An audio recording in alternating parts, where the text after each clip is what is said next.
Chapter 796. Feng Ling looked at the old woman and replied calmly, "It's just a bag. I'll just take it back for you. We won't meet again in the future. My name is not important, and there's no need to say it." The old woman still stared at her face, but she grabbed Qin Qiu, who was a little absent-minded, and whispered, "Look at him. Doesn't he look like you when you were a child? He looks so much like you when you were in your teens or 20s. Qin Qiu paused and said in a low voice, "He does look a little like me. I was surprised just now. Look a little like you. You've almost forgotten what you looked like when you were young, but I'm your mother. I remember what you looked like at every age. This child really looks so much like you, even more like Mingzhu. Mingzhu looks more like her father, but this child really looks so much like you." The old woman grabbed Qin Qiu's hand excitedly and said, "Do you think there's a miracle in this world? Would my poor granddaughter not have? Mom, this is obviously a boy. Although he looks like me, I'm a daughter." Although Qin Qiu also felt a little surprised and excited, after all, so many years had passed, so she calmed down a little. "I know you just thought of these things again. It's not that there are no people who look like me in this world, but in the vast ocean, there was no chance that the child could survive at all. If it weren't for this, how could I have been chanting sutras and worshipping Buddha all these years? I just wanted to release my poor child from purgatory, but my child is a daughter, a lovely little princess. Mom, don't think a person who looks a little like me is a miracle. No, he really looks like you." The old woman was still very excited, and her eyes were fixed on Feng Ling. Being stared at by this old woman, Feng Ling's hair seemed to stand on end. She couldn't tell what she was feeling. This was different from the killing intent and hostility in the eyes of any enemy she had ever seen.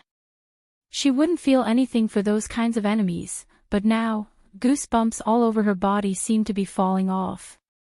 "Child." The old woman pushed Qin Qiu away and walked toward her tremblingly. She reached out to hold her hand, but Feng Ling abruptly moved her hand back and looked at the old woman in front of her warily and keenly. Even though she was an old woman, she still disliked the touch of strangers. Seeing that the child in front of her didn't seem to like being touched and that her eyes were very cold and sharp, the old woman relaxed a little. However, she still stared at her face back and forth as if she had long forgotten that her bag was beside her. She only looked at her face and asked gently, "Child, how old are you this year?" Feng Ling paused and replied, 16 years old." Feng Ling nodded and saw a flash of disappointment and heartache in the old woman's eyes. 16 years old. The old woman sighed. "That's even more wrong. My granddaughter should be 17 years old according to her birthday." Feng Ling didn't speak. She wasn't very sure about her age. After all, she had been living with wolves in the jungle before she was 5 years old. At that time, she didn't know that 365 days was a year. In the jungle, only the sun rose and the moon set. It was impossible for her to count the days one by one. However, when the group of people took her out of the jungle, because she was very thin at that time, they said she was only 5 years old and set a date for her birthday. However, based on her body's development and height, she wasn't sure how old she was. But it should have nothing to do with what the old woman said. So she just looked at the old woman's melancholy expression in silence. The old woman thought for a while and then looked up at her face. "But it's really too similar, Granny. What do you mean by similar?" Feng Ling didn't understand what she meant. Hearing the child call her Granny, the old woman's eyes turned red and she reached out to hold her hand excitedly. Perhaps because the old woman's expression was too excited and her movements were a little shaky, although Feng Ling was very sensitive, she still resisted the urge to push her away. However, looking at the old woman's red eyes, she suddenly couldn't be ruthless. She could only hold her hand and at the same time, the old woman held her wrist tightly. Are you a boy? The old woman stared at her face. How can there be such a beautiful boy? He's fair and clean. He's even more beautiful than a little girl. Before Feng Ling could reply, the slightly younger policeman standing by the side immediately laughed and said, Granny, you're not praising me. For us men, no matter how old we are, even if we were really tender when we were in our teens, we're still men. We definitely won't allow others to question our gender.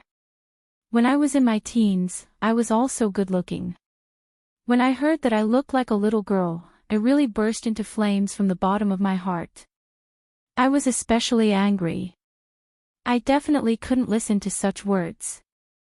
The old woman paused, as if knowing that she had lost her composure. She had to withdraw her hand, but her eyes still looked at Feng Ling's face with some longing, as if waiting for her answer. Feng Ling hesitated for a moment. She had always regarded herself as a boy to the people she was familiar with. To an outsider she had never met, of course, she couldn't rashly tell her secret. Granny, the place I work in only accepts men. If I were a woman, I wouldn't even have the ability to help you chase the robbers, so how could I be a woman? Feng Ling didn't know why she, who had always been cold to others, couldn't bear to be cruel to this old woman. Even her words were a little euphemistic. Qin Qiu came over and held the old woman, who looked a little disappointed. When she looked at Feng Ling again, perhaps because she looked a little like herself when she was young, she really felt particularly close to her. I'm sorry, little brother, my mother was a little excited. Qin Qiu looked at Feng Ling's face and couldn't help feeling a little emotional, but this was really not the time to be emotional, so she said politely, It's getting late. Have you had dinner? In order to thank you, let's treat you to a meal and get to know each other. I think you should also be Chinese. It's really rare for us to meet in the United States in such a coincidental way. By the way, if it's convenient, please give me your cell phone number so that we can contact each other in the future. Feng Ling said indifferently, I won't give you my phone number, and you don't need to eat. It's just a small favor. If there's nothing else, I'll go first. With that, she turned to leave, not intending to stay any longer. In the past 2 years, this matter had been a thorn in Madame Feng's heart. On the one hand, this Li Nanheng refused to marry her eldest daughter, and on the other hand, this Li Nanheng actually dared to marry her second daughter who had passed away many years ago. All along, she had been wondering what kind of person this only son of the Li family was, but now that she saw him in person, she found that this Li Nanheng was not some unruly playboy as others said, nor was he some rascal young master who casually joked about marrying her second daughter. On the contrary, this handsome and indifferent man had an unconcealable solemn aura. He was definitely not the unruly playboy she once thought. Such a man who looked like he couldn't be more serious. What kind of tone and mood did he use to say that he would rather marry her second daughter's cenotaph than marry her eldest daughter? Madame Feng stared at Li Nanheng for a long while because her mother had been paying attention to Feng Ling's face. At this moment, she even wanted to go over and hold the child's hand. Madame Feng came back to herself, held her mother by her side, and after thinking for a while, she said politely, So this little brother is Mr. Li's man. So, he is from your 11 base.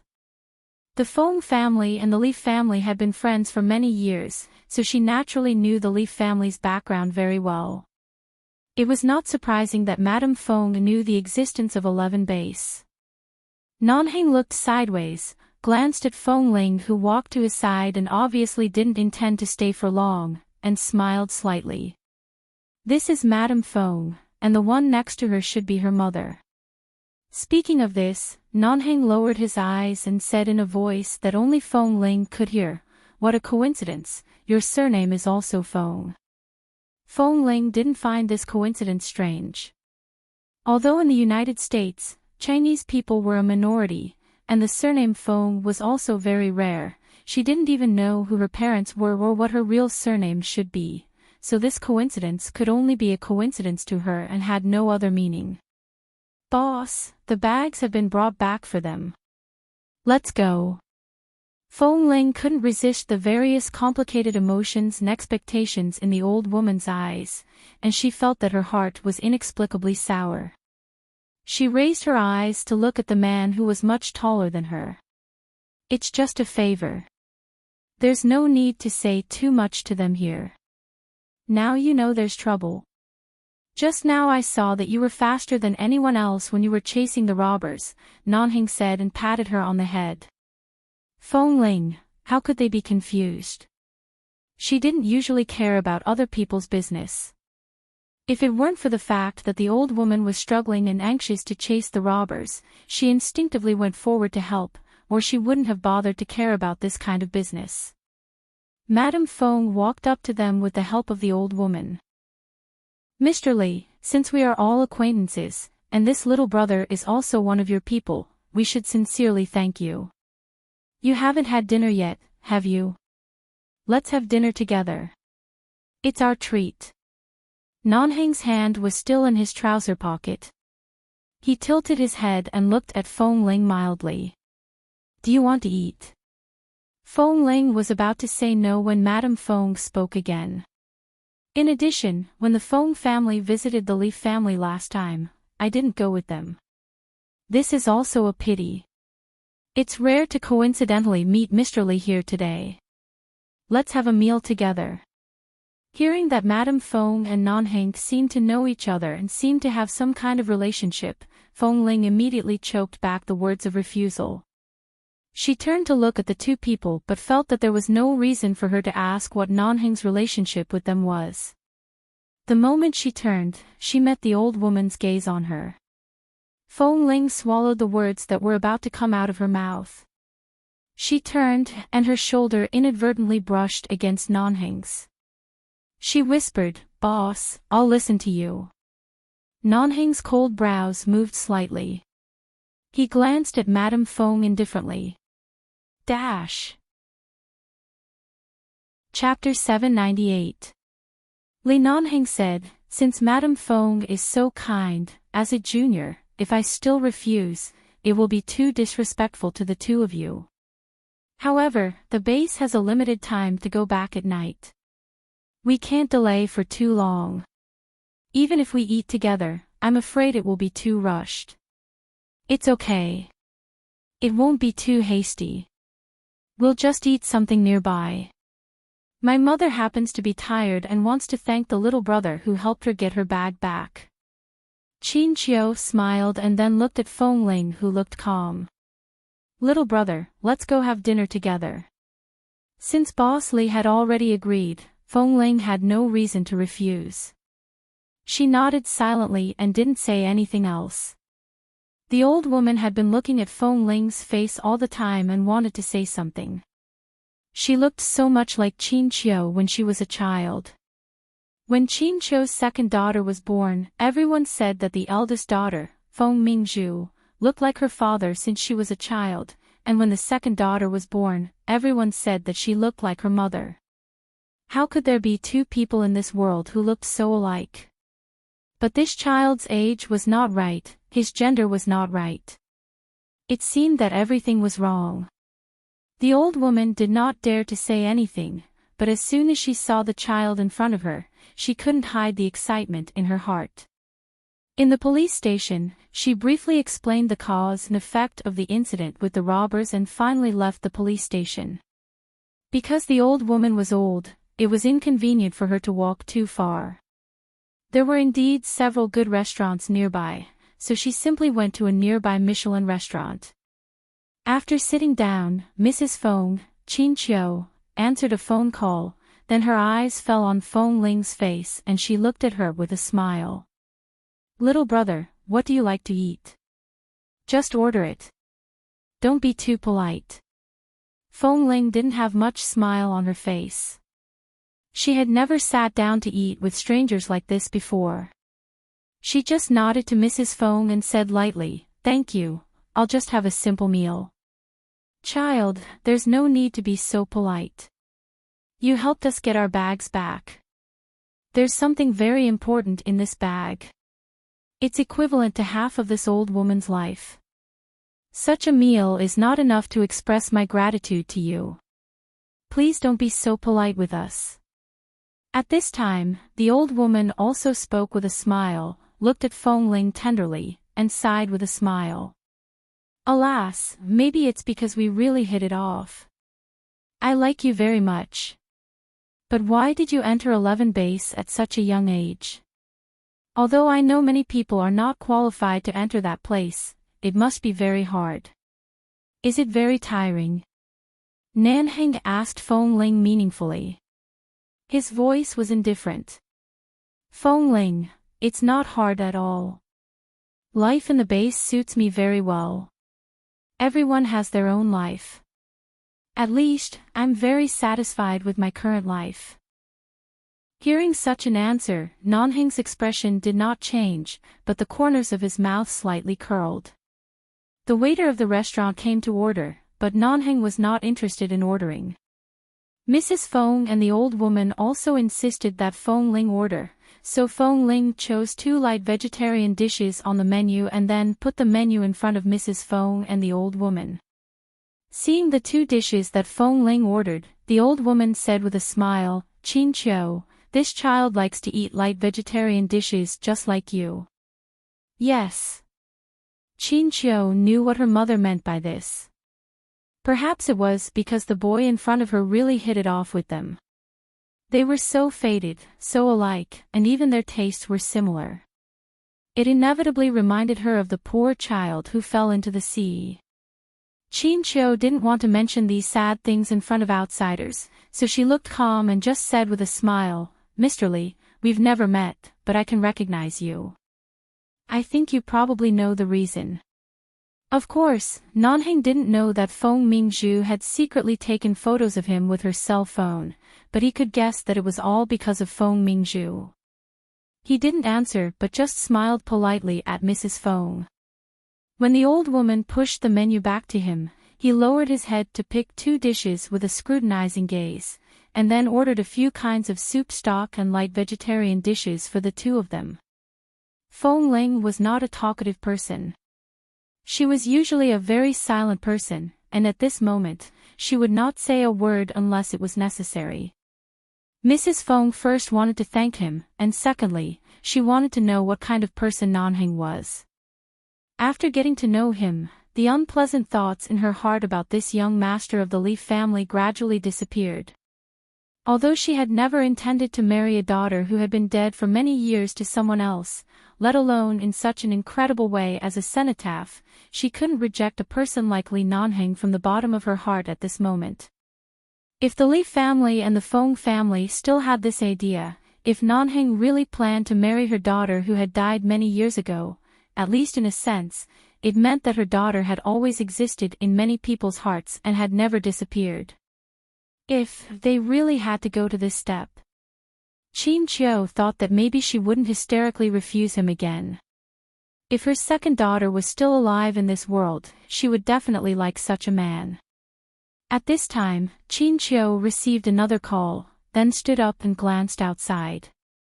She smiled at a certain direction outside and said, "Yes, it's here. Come in." "Who is it? Is Shuku here?" The old woman turned to look at Qin Qiu. Qin Qiu nodded with a smile and then explained to Nanheng and Feng Ling, "Today, I accompanied my mother out for a walk. My little niece just came back from studying in the UK a few days ago and returned to Los Angeles today. We made an appointment to meet here, but we didn't expect that a robbery happened, so it was delayed until now. My niece also came to sit down and have some food with us." The old woman said on the side, "Oh, that girl Shu Ku is too talkative and noisy. Just let her wait at home." "Why did you make an appointment here?" Mrs. Feng smiled. "She has been studying in the UK for so long, and you haven't seen your granddaughter for 2 or 3 years. It's not easy for her to find time to come back to see you. Isn't it because that girl Shu Ku is filial? Why do you dislike her?" As they spoke, the door of the restaurant had been opened, and a young but beautiful girl walked in quickly. The girl was wearing a baseball cap and a light-colored women's baseball uniform. She casually put a casual backpack on one shoulder and wore a pair of white sneakers. She looked energetic and came straight over. Chapter 799. When Chin Shuk saw Nanheng, she only felt that he looked familiar. After looking at him carefully for a long time, she suddenly turned her head and whispered in Chin Chio's ear, "Aunt, is this the fiancé in my cousin Mingju's cell phone?" The engagement had been cancelled. How could he be her fiancé? Chin Chio didn't explain much. She just gently patted the talkative girl next to her away, glared at her, and warned her not to talk nonsense. Then she whispered briefly about the encounter with the robbers just now. In just a few words, Chin Shuk widened her eyes in surprise. After listening for a long time, she finally understood what had happened and turned her eyes to the two people opposite the table. Nanheng didn't cast any superfluous glance at the girl in front of him. His eyes were indifferent to the three women sitting together in front of him. On the contrary, Chin Shuk turned her eyes to Fong Ling, who had been eating quietly. When she saw Fong Ling, who had soft and clean short hair and was fair and delicate and a little handsome, Chin Shuk almost couldn't believe her eyes. Then she turned her head and whispered in Chin Chio's ear, "Aunt, is he the one who helped Grandma get the bag back? Is he very good at martial arts?" "Yes, he is." "How can anyone who comes from a place like 11 Base not be good at martial arts?" Chin Chio gently patted her head. "All right, don't ask so much. Now there are guests here. Let's have a quiet meal together. In the evening, your grandma and I will accompany you back." Chin Shuk's eyes also stayed on Fong Ling. She looked at the boy sitting directly opposite her, who was quiet and unostentatious and especially quiet when eating and drinking. When Fong Ling inadvertently raised her eyes to look at her, Chin Shuk's face suddenly turned red. Then she suddenly took a deep breath and reached out to Fong Ling. "Hello, my name is Chin Shuk. I'm 17 years old this year." Fong Ling looked at the girl in front of her, whose eyes were shining for some reason. She didn't understand what was going on with her bright and shy smile. She glanced at her, thought for a moment, and didn't raise her hand to shake hands with her. She just nodded and said lightly, "Hello. Wow. What a beautiful little fresh meat." He seemed to be about the same age as her. It was rare to see such a quiet and handsome guy. Furthermore, he looked cold and indifferent. He was the kind of reserved and apathetic person that didn't need to pretend to be. Most importantly, he was good-looking. Chin Shuk heard Fong Ling's voice and did not feel cold at all. She said enthusiastically, "I heard from my aunt that you're from 11 Base, right? It's a pity that I wasn't there when you caught the robbers just now. You must have been super cool. Oh, just thinking about it makes me want to scream. If I were there to see how you caught the robbers, I would definitely faint." It was the first time Fong Ling had seen such a passionate and excited girl. She smiled lightly. "It's not as exaggerated as you think. I've loved watching martial arts movies since I was young. All the exciting movies I've watched in America can't satisfy me. I especially like..." Before Chin Shuk could finish speaking, Chin Chio suddenly pressed her shoulder and gave her a warning look. "Just now, your grandmother said that you talk too much. Sure enough, you can't stop talking. Hurry up and eat. This little brother and Mr. Lee are guests now. Don't scare them." "Why would I be scared?" Chin Shuk glanced at Fong Ling again and suddenly took off the baseball cap on her head. The long hair hidden in the baseball cap instantly poured down and scattered behind her. She casually shook her head and looked at Fong Ling with a natural and happy smile. She suddenly asked something that shocked everyone at the table. "Hey, do you have a girlfriend?" Fong Ling, Nanheng, Chin Chio, the old woman, Feng Ling looked at Qin Shuk's eyes for a long time before she understood. Was she being teased by a 17-year-old girl? Shuk. Mrs. Qin put down the cutlery in her hand and tugged at the crazy girl's arm. Be more reserved. Don't go to England to study for 2 years and be away from your parents and family for a long time. You don't even have the most basic manners and restraint. Qin Shuk didn't think there was anything wrong. I'm just asking casually. When I meet the type of person I like, there's nothing wrong with asking for his phone number. What if in a few years, he really becomes your niece's son-in-law? The whole table was silent. Feng Ling coughed. Before she could speak, she suddenly felt the chair she was sitting on was kicked. She turned to look at Nanheng, who was calm but somehow looked cold. Before she could speak, she suddenly felt a weight on her wrist.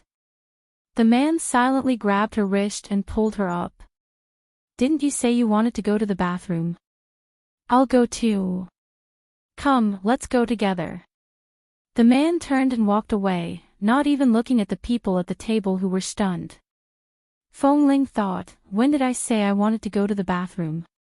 But now she felt that she couldn't cope with the 3 of them alone, and she felt that Boss Lee strangely released some kind of pressure, so she simply turned and followed him. When she was about to walk to the bathroom, the new cell phone in Feng Ling's pocket rang with an unfamiliar ringtone. Only then did she remember that she had just changed her cell phone. She took out her cell phone and looked down to see that it was a call from Kay. She was about to pick it up, but the back of her collar suddenly tightened. Nanheng directly grabbed her collar and turned her body around to face him. The man leaned over, and his good-looking thin lips almost pressed against her ear. Feng Ling felt that all the hair on her body stood up because of such a close distance. She heard the man's voice was very low and even carried a heavy warning. How old are you? Don't flirt with everyone you see, N. Feng Ling. I didn't do anything. He really didn't do anything. However, Nanheng remembered that little girl Qin Shuk was full of enthusiasm for Feng Ling as if she couldn't wait to abduct Feng Ling home to be her boyfriend, and his face darkened. He remembered that Feng Ling had been with those men in the base for the past few years. They were all men, and no matter what, they were still brothers. However, as soon as he came out, he met a little girl who was interested in him. What would happen if he came out often in the future? Chapter 800. I'm not interested in that kind of girl. Feng Ling was telling the truth, but it was normal for a man to like a woman. It wasn't anyone's business. Why did Boss Lee have such an ugly expression?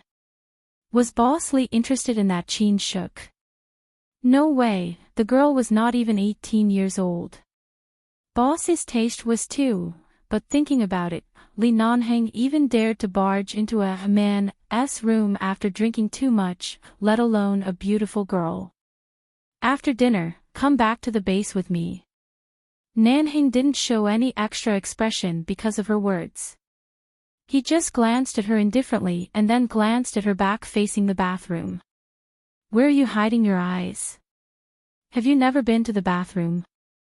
Feng Ling had never been to the men's bathroom.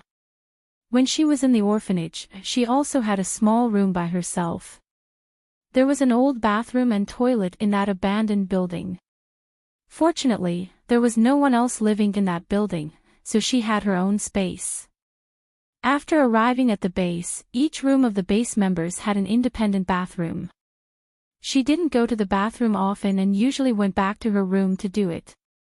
When she went out, even if she had a task, she would go far away and make sure no one could see her. But outside, she really hadn't entered the men's bathroom. Of course, it was not convenient for her to even enter the women's bathroom. It seemed that the only inconvenience for her to disguise as a man was to go to the bathroom. Boss, I don't want to go to the bathroom. If you want to, I'll wait for you outside. Feng Ling said and walked out. However, before she walked out, she suddenly felt a weight on her shoulder. She paused and turned her head, only to see that it was Nanheng who took off his coat and threw it on her shoulder. "Hold it for me and wait outside." The man's voice was cold. "Okay." Feng Ling still did not dare to look back because this was already the men's restroom, but there was a row of doors inside that could be blocked. From the door came the sound of other men standing inside, which made her feel uncomfortable all over. She quickly walked out. Seeing Feng Ling running out of the men's bathroom faster than a rabbit, Nanheng glanced at her. When the two of them returned from the bathroom and sat at the dining table, Qin Shuk saw Feng Ling coming back and asked for Feng Ling's cell phone number again and kept asking her what her name was. Under normal circumstances, Nanheng remembered that they didn't know Feng Ling's name, so he didn't mind telling them. But at this moment, seeing this little girl constantly exerting force on Feng Ling, he remained silent. In the blink of an eye, in less than 10 minutes, Qin Shuk had taken the initiative to sit down next to Feng Ling. After all, this 17-year-old girl had lived in the West for a long time, and many of her ideas and habits had been assimilated by the West. She was flamboyant and bold. Feng Ling, who was usually very quiet, was a little embarrassed at this moment. Because she was sitting on the same bench as Nanheng, she had to move closer to him little by little. In the end, she sat down with him leg by leg, and Qin Shuk still pestered him to ask for his name and phone number. After pestering Feng Ling for so long, Qin Shuk thought that Feng Ling was a shy and introverted boy. She simply changed her routine and began to take the initiative to pick food for Feng Ling, still talking non-stop. The girl's voice was crisp and pleasant to listen to, but she really had a lot of words. Mrs. Feng looked at her little niece with a headache, and the old woman also shook her head with a helpless smile. Qin Shuk was born in the same year and month as Qin Chou's second daughter. Since her second daughter had an accident at sea, for more than a decade, every time Qin Chou saw her niece, Qin Shuk, she treated her as her own daughter and doted on her. After a long time, Qin Shuk became more and more unruly in front of her and her grandmother. Not only did they spoil her, but her family also spoiled her. Qin Shuk was used to studying and living alone outside. She was open-minded and careless. It was hard to tell whether this was a good thing or not, but no one could control her temper. Fortunately, this child was not bad.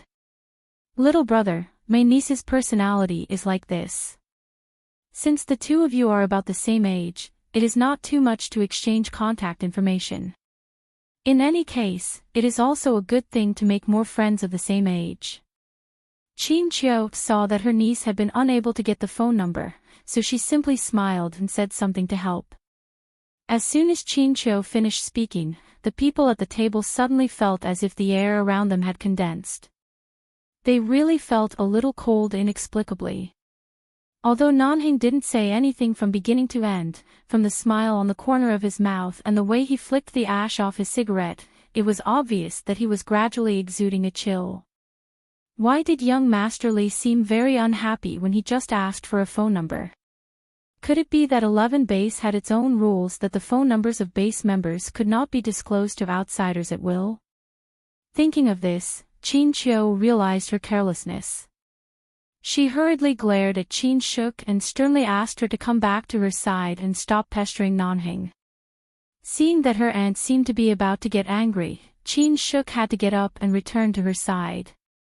The meal finally ended under the old woman's concerned gaze toward Feng Ling. When she walked out of the restaurant, Feng Ling thought she could finally return to the base. However, Qin Shuk, the little girl, chased after her. "Hey, little fresh meat." Feng Ling couldn't understand her new name and stopped out of politeness. Li Nanheng, on the other hand, saw him stop obediently. This guy who was usually so unapproachable was actually so kind to this little girl. Nanheng frowned. For some reason, he loosened his collar again. Qin Shuk took Feng Ling's hand and whispered something in her ear. Feng Ling froze for a moment and didn't speak. Nanheng couldn't stand it anymore. He reached out and dragged Feng Ling over, looked at Qin Shuk indifferently, and acted like the boss of the base. His voice was cold and indifferent, and his handsome face was frosty and full of impatience. It's getting late. The base has a clear time to go back. In addition, as a girl, Miss Qin is too straightforward in her pursuit of a man. Think carefully about why you haven't been able to get his cell phone number for so long. Qin Shuk was Mr. Li, who had been cold the whole time, looking down on her. Qin Shuk was about to speak, but before she could say anything, she saw the little fresh meat she had just taken a fancy to being carried down the stairs in front of the restaurant by the collar by Mr. Li. He seemed to be very familiar with the way he carried him. She was dumbfounded. Feng Ling looked down at her legs that could walk normally. After being taken down the stairs, she said helplessly, "Boss, I can walk by myself. Don't always grab my collar, okay?" Chapter 801. Nanheng had just brought her down. Hearing Feng Ling's complaint, he let go of her. Feng Ling quickly took a big step back as if she was afraid that he would touch her again. Nanheng's unfathomable eyes looked at her guarded expression, and his eyes gradually turned cold. Feng Ling was a man. At the age of 16 or 17, he had already experienced his first awakening of love. It was not strange for him to have feelings for a beautiful and adorable girl of the same age. Even though Feng Ling was usually cold and aloof, when facing Madame Feng's little niece, he was clearly much more patient. This was nothing out of the ordinary. Nanheng walked heartlessly toward the direction of the commercial street where their car was parked. Feng Ling followed him and didn't look at Qin Shuk, who was looking at her eagerly behind her. She finally walked quickly behind the tall and long-legged man and suddenly heard the man's cold voice. The base also has clear rules and regulations for the personal affairs of its members. I don't think I need to remind you. The man's voice was so cold that Feng Ling wondered if Boss Li was really interested in that Qin Shuk and disliked her for getting in the way. Cough. Feng Ling immediately followed him apologetically. I really haven't read the rules about personal affairs. Which one are you referring to, boss? The man didn't look back.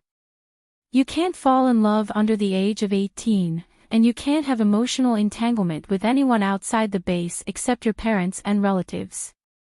Feng Ling heard such cold words. She was startled and looked up at the man's indifferent back. Nanheng didn't care about the guy who was left far behind and walked straight back to the commercial street. 10 minutes later, Feng Ling finally came back. When she opened the door and sat in, the man in the driver's seat didn't say a word and directly started the engine.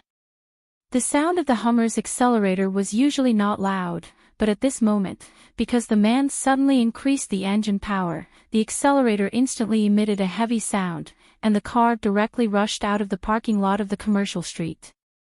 What were you doing in the back after dawdling for 10 minutes? The man who was driving looked ahead and his voice was cold. My phone rang. I didn't answer Kay's call earlier, so he called again. In the end, Qin Shuk chased after me and snatched my phone. She used my phone to call her phone and wrote down my number. Feng Ling answered bluntly, because she's a girl, and her personality is a little difficult to deal with. I spent some effort to take her phone and delete my number. That's why I was delayed for a while. When he heard that Qin Shuk had snatched his phone and saved the number, the man's eyes were so cold that they could almost freeze the air in the car. When he heard that Feng Ling had deleted the number, his expression softened.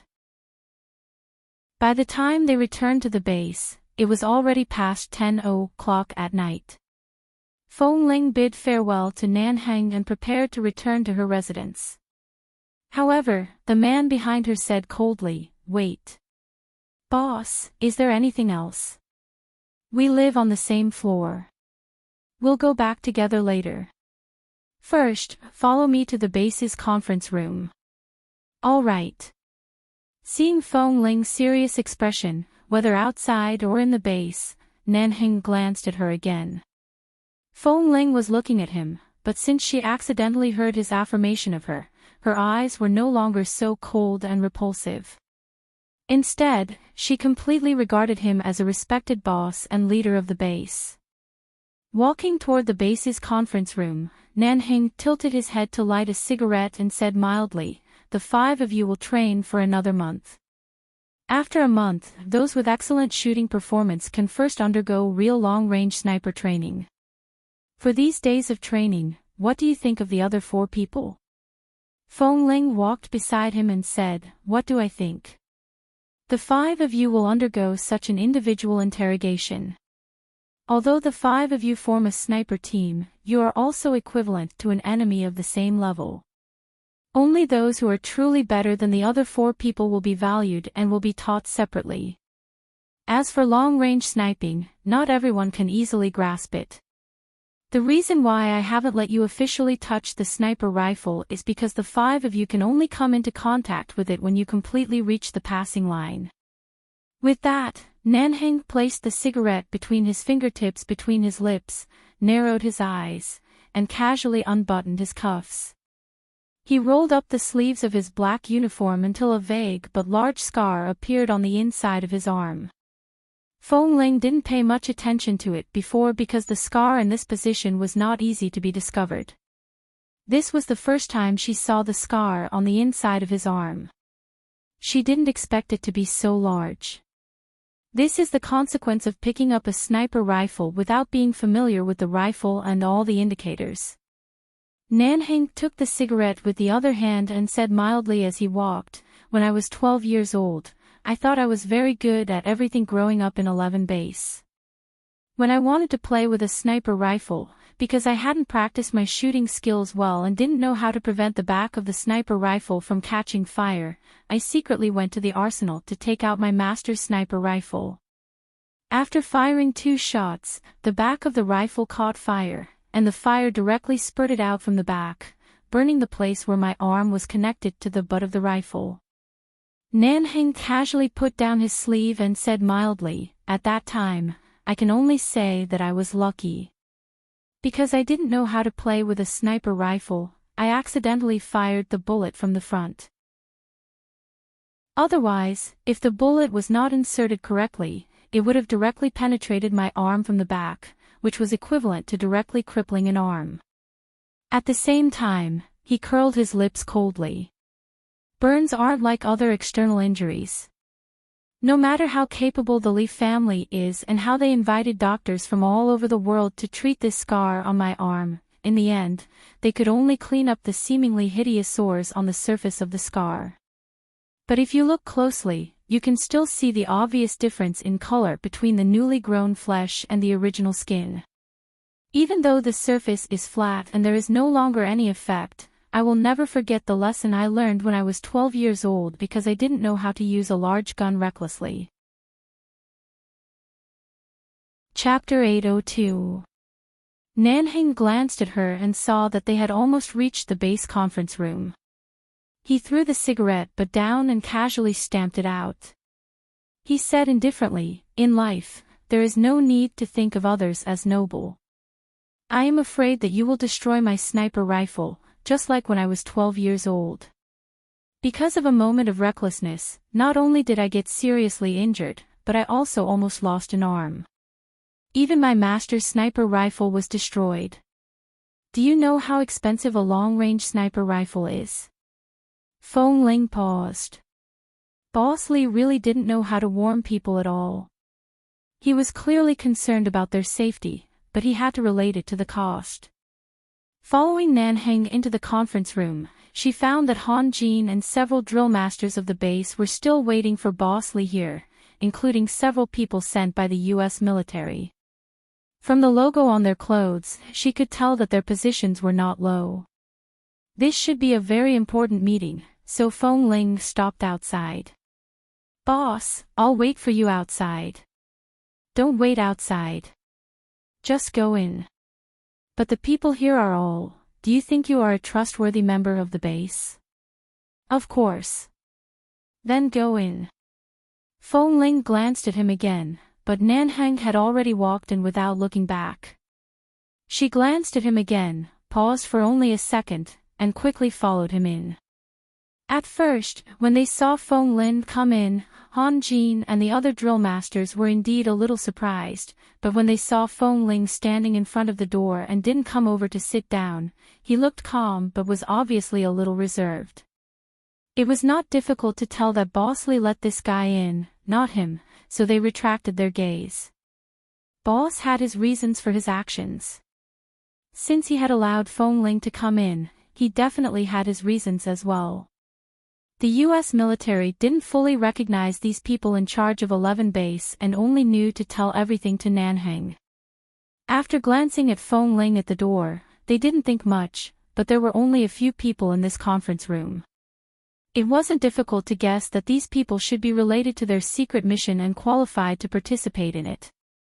The soldier said solemnly, "Mr. Lee, I hope that only the few of you and the military will know about the kidnapping of the mayor of Foy and his family. The mission this time is extremely dangerous. We can only ask 11 Base to rescue the family of the mayor and his family. We believe in 11 Base's strength. The mastermind behind the kidnapping is a terrorist. Please be careful when you send out the rescue mission. The mayor's wife has a 3-year-old daughter. I don't know how long the family can survive in the hands of the terrorists. You must go and rescue them as soon as possible."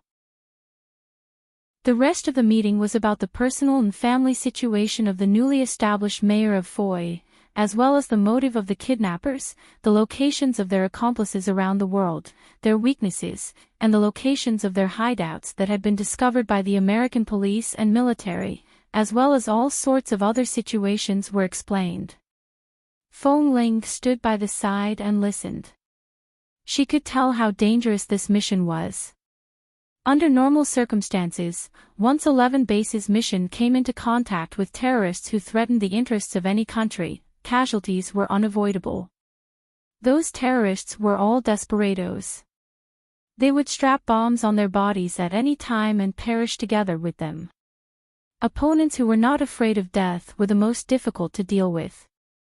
The mayor of Foy was the younger brother of the president. The grudge was related to the newly established Foy as well as the private affairs of the president's family. Not only could this matter not be leaked, but it was also of great importance. It could only be handled by the drill masters of 11 Base. The other newcomers couldn't participate. No wonder there were so many people waiting in the conference rooms so late at night. But since newcomers couldn't participate, Feng Ling was standing here. Could it be that for this mission, Nanheng intended for her to follow the drill masters? Even though she was a newcomer, aside from her stamina, she was outstanding in every aspect. Sometimes, even Han Jin would suffer greatly because her speed was indeed not something an ordinary person could possess. For her to be standing here at this moment, on one hand, it represented Boss Lee's affirmation of her. On the other hand, it also showed Boss Lee's trust in her. It was no longer the suspicion he had for her when she first entered the base. Instead, it was true trust. Where did this trust come from? Was it because he could tell that she really had nowhere else to go? She just wanted to find a place that was suitable for her to live peacefully without any ulterior motives. He could tell that she was pure, so he gave her this trust. Or it was all because of the word trust. After the conference ended, the people sent by the American military did not stay in the base and directly left. Feng Ling stood in the conference room and didn't move. When Boss Lee and the other drill masters returned to the conference room, Han Jin saw that Feng Ling was still standing there, smiled, raised his hand, and patted her on the shoulder. "Well, Feng Ling, you've encountered such a thing. Boss Lee allowed you to stand here and listen. You should understand what boss means." Feng Ling turned to look at Han Jin. "I roughly understand. However, I've only been in the base for less than 3 years. Although I've gone on several missions, I've never come into direct contact with dangerous terrorists. I don't know if I'll be a burden to the drill masters." Since boss has allowed you to stay here, it means that you have a place to use your skills. Sometimes, when dealing with those terrorists who are not afraid of death, just relying on brute force is useless. Comparing savagery and stamina, those terrorists who are constantly on the run in various warring countries are definitely more resilient than us. However, your innate vigilance and speed are not something that just anyone can possess. Han Jin smiled. We've all seen your performance. Even if boss intends to bring you along, we have no objections. Rest assured and follow us. Regarding the mission of the mayor of Foy, is it very dangerous? Chapter 803. Listen to boss's arrangements. Boss would be with them the whole time. Therefore, this was the first time Feng Ling went on a mission with Boss Li since she entered the base. This kind of mission wouldn't give them too much time to rest. Boss Li only asked Feng Ling to return to her residence to prepare for a few hours. Before dawn, the assembly alarm had already sounded in 11 base. Feng Ling had already changed into a bulletproof uniform and carried a small black waterproof bag around her waist. Hearing the alarm, she opened the door and walked out quickly. However, the moment she walked out, she saw that Nanheng was already outside. The walkie-talkie in Nanheng's hand also lit up. He glanced at her and didn't speak. He took off the walkie-talkie, said a few words, put it down, and signaled Feng Ling to follow him with his eyes. Then he turned to leave. Boss, are we going to the mission destination directly? Feng Ling quickly followed. Let's go to the helipad first. Nanheng picked up the walkie-talkie again and gave an order. All the members who were going to participate in this mission headed to the tarmac, including Feng Ling who followed closely behind him. She didn't ask any questions and headed in the same direction with a calm and solemn expression. She followed Li Nanheng around the training ground at the speed of the wind, ran through the road behind the conference room, and arrived at the helipad with a wide view. Although Feng Ling was good at coping, she had never directly participated in such an important and overly dangerous mission, so at this moment, she had to listen to the arrangements of boss and other drill masters most of the time and wouldn't act rashly. She also knew that it was not the time to ask too many questions, but it was the first time she went on a mission with so many level 1 members and drill masters, including Boss Li, after coming to the base for so long. Her heart was beating like thunder before a mission. But it wasn't because she was afraid. She couldn't explain why her heart was beating so fast. The helipad was in the largest open space in the base and was very close to the signal tower above the base. 10 helicopters were parked neatly in the middle of the open space. Li Nanheng shouted, "Assemble." All the members stopped in front of the helicopters at an extremely fast speed and stood in a standard and neat row. At the same time, instructions from the base hall came from the walkie-talkie. At 5:00 from the signal tower, they could directly fly more than 300 kilometers to the sky above Foy City. At present, the kidnapped mayor and his family were nearby and might be transferred at any time. They needed to go there quickly. The first helicopter to lead the way had already set off in the 5:00 direction of the signal tower. The second and third helicopters immediately followed and followed closely in the air, waiting for rescue operations. After all, Feng Ling was still a newcomer and this was her first time on such a mission. In order to avoid any mistakes, she had to follow the people she was most familiar with and had more advantages in all aspects. Thus, she sat on the same plane as Han Jin, Qiao Fei, and Li Nanheng. Nanheng spoke clearly into the walkie-talkie. Are there any ambushes around the warehouse where the kidnapped people are currently? How many people were around the warehouse? How many cars? How long has it been since someone was stationed nearby to check if there was an ambush underground? There are explosives buried near the warehouse, so it is not suitable for helicopters to land. Mr. Ted's family is still inside the warehouse. but there are signs of movement. There are quite a number of people nearby, so they should have made preparations. There is a sea nearby, so they should have chosen to escape by sea. Roger that. Nanheng put down the walkie-talkie and said in a low voice, Xiao Fei, Han Jin, when we reach the airspace in front, go to the number 1 rescue helicopter to prepare. Han Jin will be the main pilot. The members of the 10 rescue helicopters were rearranged into several groups. After hearing their boss's arrangements through the walkie-talkie, they all responded. When they reached the airspace, all the members were rearranged according to his arrangements. Nanheng was preparing to go to another helicopter. The moment he alighted, he gave one last order without turning his head, Feng Ling, follow me to the number 1 rescue helicopter. Just a moment ago, Feng Ling was still in a daze, wondering if boss had temporarily placed her aside because she was not skilled enough. When her name was suddenly called, she was like a warrior whose spring had been tightened. She abruptly raised her head and glanced in his direction. She quickly alighted the helicopter and followed him with large strides. She had never come into contact with those real terrorists. Other than hearing the bragging and descriptions of those senior members who had participated in missions in the base, they only spoke in a few words about how many detestable terrorists they had successfully dealt with, how many people they had saved, how many people they had eliminated, and how many of their brothers had died. Although she had heard so much, she knew nothing about those who had actually participated and had never come into contact with them. Those senior members who had safely returned rarely mentioned the names of their brothers who had sacrificed themselves. Although the members of 11 Base were all skilled and the number of people sacrificed in such a dangerous mission would not exceed 10%, every single one of those sacrificed was their brother.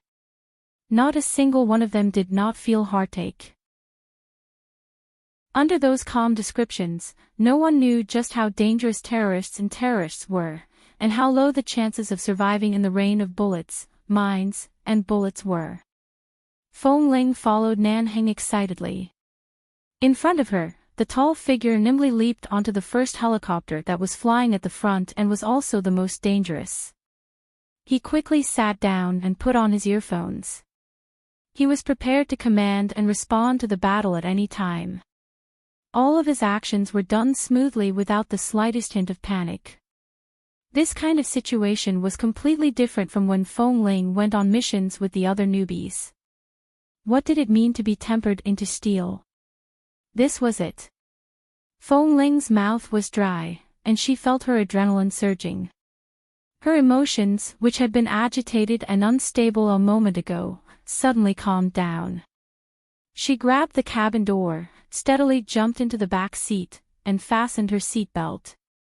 She looked at Han Jin, who was sitting in the pilot seat, and Li Nanheng, who was sitting in the co-pilot seat. She then looked at Xiao Fei, who was also wearing his earphones and waiting at the back. She then turned to look at Li Nanheng's back. She heard him say something to the person in the earphones. It was a short sentence about the formation arrangement and various matters to take note of when the helicopter arrived at the mission location. In the boundless clear sky, 10 helicopters once again rose into the air. The loud sound of the propellers drowned out the chirping of the cicadas and the sound of the wind blowing through the dense forest. The helicopters carried the most skilled members of 11 Base to the mission location. 11 Base gradually became a small black dot in front of them as the helicopters flew further and further away. The sound of the wind whistled through the air. Chapter 804. Li Nanheng continued to communicate with the people in the headset. The headset was connected to the base's command hall and several other helicopters. Whenever new instructions were sent from the base, he would need to immediately make an accurate judgment and issue orders to the people on the other helicopters. At this moment, everyone on the helicopter wore solemn and calm expressions. No one cared who was the newcomer and who was the instructor. Feng Ling found that she was unable to help at all. However, she continued to sit at the back with her back straight. She listened intently to every single word Li Nanheng spoke. The whistling sea breeze blew past her ears, blowing her short hair. She raised her hand and brushed her hair aside. She thought to herself that short hair was indeed the cleanest. Otherwise, her hair would definitely affect her movements and vision when she was in a helicopter. Sitting in the back seat, the loud sound of the propeller was almost all Fong Ling could hear. She had to lean forward and spend a lot of effort to catch all the orders Li Nanheng gave into the headset. Han Jin and Xiao Fei, who were seated in the front row, were both wearing soundproof headsets. Nanheng glanced at the south, where they were about to reach the mission destination. He turned back to look at Fong Ling, who had been sitting at the back the entire time, and turned to instruct Xiao Fei. Xiao Fei turned back to look at Fong Ling. He pointed to the headset on his head and shouted at Fong Ling, "Put on the headset." Fong Ling had never participated in such an operation before. She thought that the headsets on the plane were limited and that she would not be given one. After hearing Xiao Fei's words, she turned back and searched for a while behind her seat. When she saw the headset hanging on the back of her seat, she pulled it over and put it on. Finally, the soundproof headset blocked out the loud sound of the propellers. Her world also instantly quietened down. All that could be heard was the faint sound of electricity in the headset. Maintaining communication with the scouts in the base's command hall. Currently, Mr. Ted's family of 3 has been quickly moved. They have been forcefully brought to a large private cruise near the seaside of the mission point. The cruise has already set off for the sea. We need a group of people to surround the enemy at the mission point and another group to rescue them on the cruise. Otherwise, it is likely that the Ted family will be killed on the cruise. Base rescue team on plane 5, please report your current location. Han Jin's voice came from the headset. The rescue team has received it. The U.S. military has already arranged for a rescue ship to be in the waters near the mission point in advance, but in order not to alert the enemy, they have delayed approaching. We will immediately arrange for the rescue ship to arrive quickly. We are behind plane 1 at 7 o'clock. The estimated landing time is 3 minutes later than plane 1. The person in charge of the rescue team answered from the plane behind. Sure enough, he could hear everything clearly after putting on the earphones. Although Han Jin was a strict instructor in Team 1, he was very approachable in private. It had been some time since Fong Ling left Team 1. She had stayed in the sniper team for such a long time, and it had been a long time since she heard Han Jin speak in such a serious tone. After another minute of silence in the headset, Nan Heng's voice suddenly came again. Plane 7, report the progress of the tracking signal. Fong Ling's breathing paused slightly. She raised her head to look at the man sitting in the front passenger seat. While operating the position tracker specially installed by the base, he spoke in a steady voice based on Plane 7's short reply. The target mission location has already appeared in our field of vision. Plane 5, head to the sea for rescue. Planes 7 and 8, circle in the air and await further orders. The rest of you, hover in the direction of the target location at 3:30 o'clock. Have a radius of 7 meters and an altitude of 10 meters. The terrorists below had already sensed the approaching danger and had moved Mayor Ted's family of 3 to the sea. From afar, they could see the huge white private cruise ship heading towards the center of the sea. The 7 helicopters approached the most dangerous mission point, which was filled with explosives, and began to descend. While descending, the rescue team from Plane 5 had already flown towards the sea. Looking from afar, they suddenly saw a large amount of black smoke rising from the cruise ship. The smoke spread into the sky, and gradually, a faint glow of fire could be seen on the cruise ship. Initially, they could only see a white cruise ship. When the helicopters descended to a certain altitude, the flames on the cruise ship became more and more obvious. The flames on the cruise ship could be seen clearly. Ted's family of 3, with an ignorant 3-year-old child by their side. Just like that, they had been kidnapped for so many days. And now, on their way out, the terrorists intended to throw them into the sea and let them perish on the burning cruise ship. Looking in that direction, Nanheng suddenly raised his hand to indicate for Han Jin to stop the helicopter on the other side. After descending, he removed his headset and turned back to look at Feng Ling. In the base, you and Xiao Fei are the best swimmers. If anything happens to that family of 3 on the cruise ship, I'm afraid the rescue team won't be able to save them. They have a child by their side and will need to personally board the cruise ship to bring them down. You and Xiao Fei will cooperate with the sea rescue. Leave this to us. But boss, there are so many terrorists lying in ambush here. Our base didn't send out many people to begin with. Now that Feng Ling and I are being sent over. Xiao Fei frowned. Boss, I'm not sure if you're going to kill us or not. Time is tight. I don't have time to listen to your nonsense. Just listen to my arrangements, Nanheng said mildly. Nanheng calmly said, our first objective today is to rescue Ted and his family. Don't forget whose younger brother Ted is.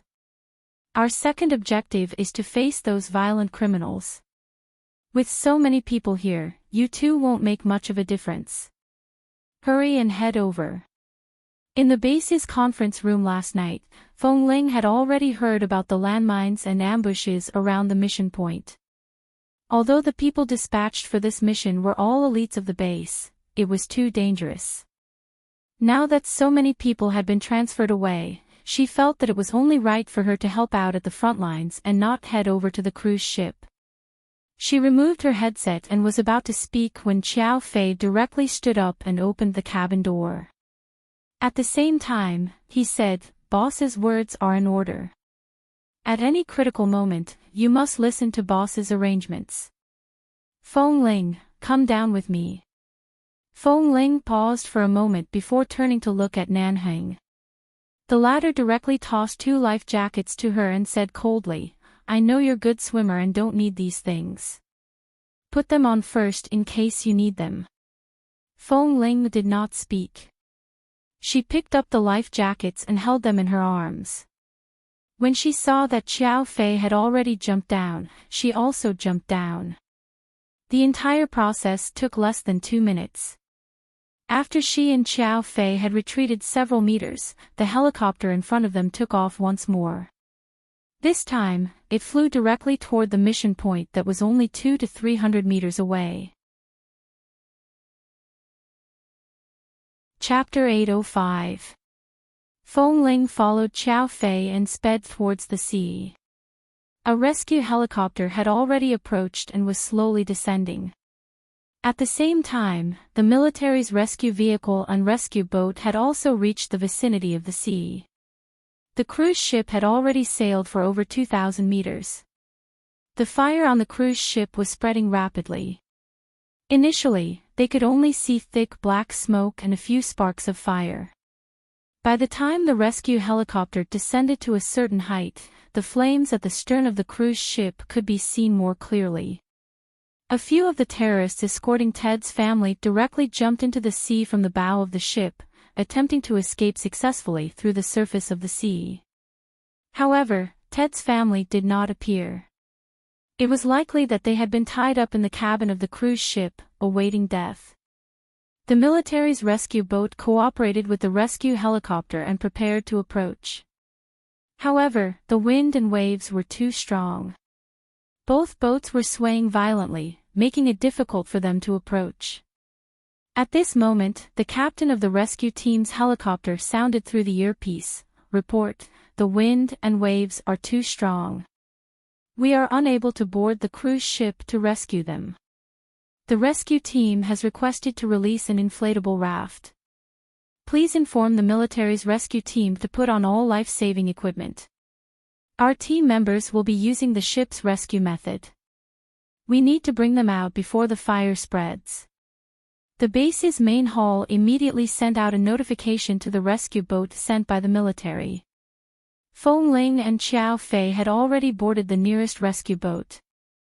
Since the boat was unable to approach, the two of them stared unwaveringly in the direction of the cruise ship, awaiting their next orders. Very quickly, an orange-red inflatable raft that could accommodate more than 10 people was released from the rescue boat. Two rescue team members alighted from the helicopter and laid down on the raft. Their hands paddled as they attempted to approach the smoking cruise ship. Currently, no one could be seen outside the cabin of the cruise ship. However, Ted's family was still inside. No one knew what the situation was. Feng Ling and Xiao Fei sat on the other inflatable raft that the military rescue boat had placed below and began to approach the cruise ship. The entire process lasted for about 2 to 3 minutes. Finally, the inflatable raft neared the cruise ship. Everyone quickly climbed up the edge of the raft, grabbing onto anything that could be used to push themselves up. Successfully, they climbed onto the smoking cruise ship. The rescue team's plane was still hovering in the sky, on standby. After all, with this kind of fire, if the plane continued to approach it, it would only cause unnecessary danger. Feng Ling, Xiao Fei, and the members of the rescue team put on fire and gas masks to block the thick smoke. They split into 4 directions and rushed toward the front door and the sides of the large cabin. The cruise ship had 6 floors, and each floor was about 300 to 400 square meters. It would take a lot of effort to find someone in such thick smoke. After Feng Ling entered, she directly rushed upstairs. The rest of them started from the first floor and went up step by step. They had to open every corner and place that could hide people. When she reached the 5th floor, Feng Ling suddenly paused. She turned to see a huge wooden box placed on the balcony of the cruise ship not far away. It was almost engulfed by the thick smoke. Feng Ling paused and abruptly rushed over. She kicked aside the chains on the wooden box and abruptly opened the heavy lid. As expected, the Ted family of 3 were trapped inside. A man, a woman, and a 3-year-old child were all tied up. Their heads were covered with a layer of black cloth. The 3 of them had already been suffocated by the thick smoke on the cruise ship and did not even have the strength to struggle. When the black cloth was abruptly removed, the first person to open her eyes was the woman in her 30s. She should be the mayor's wife. When the woman saw Feng Ling, her eyes were filled with fear. She then turned to look at the thick smoke and fire outside. The fear in her eyes turned to plead for help. She glanced at Feng Ling and then at the frightened child who was choking on the thick smoke and had tears in his eyes. The desire to survive in her eyes was even more obvious than the thick smoke around them. "Don't be afraid, I'm here to save you." Feng Ling spoke fluent English to the mayor's wife. At the same time, she quickly pulled off the black tape that was stuck on the mouths of the family of 3. The moment the mayor's wife regained her freedom, she immediately screamed at the top of her lungs, "Save us, we don't want to die. Save the child, don't worry, we're from 11 base. We'll definitely ensure your safety." Feng Ling comforted her as she swiftly cut the ropes on the child's body. She then cut the ropes on the mayor's wife and the mayor's body. What happened to him? Seeing that the mayor was unconscious and only his wife and child were still conscious, Feng Ling carried the child out of the box and asked. "After we were kidnapped, my husband was constantly beaten up by those terrorists. He was already injured.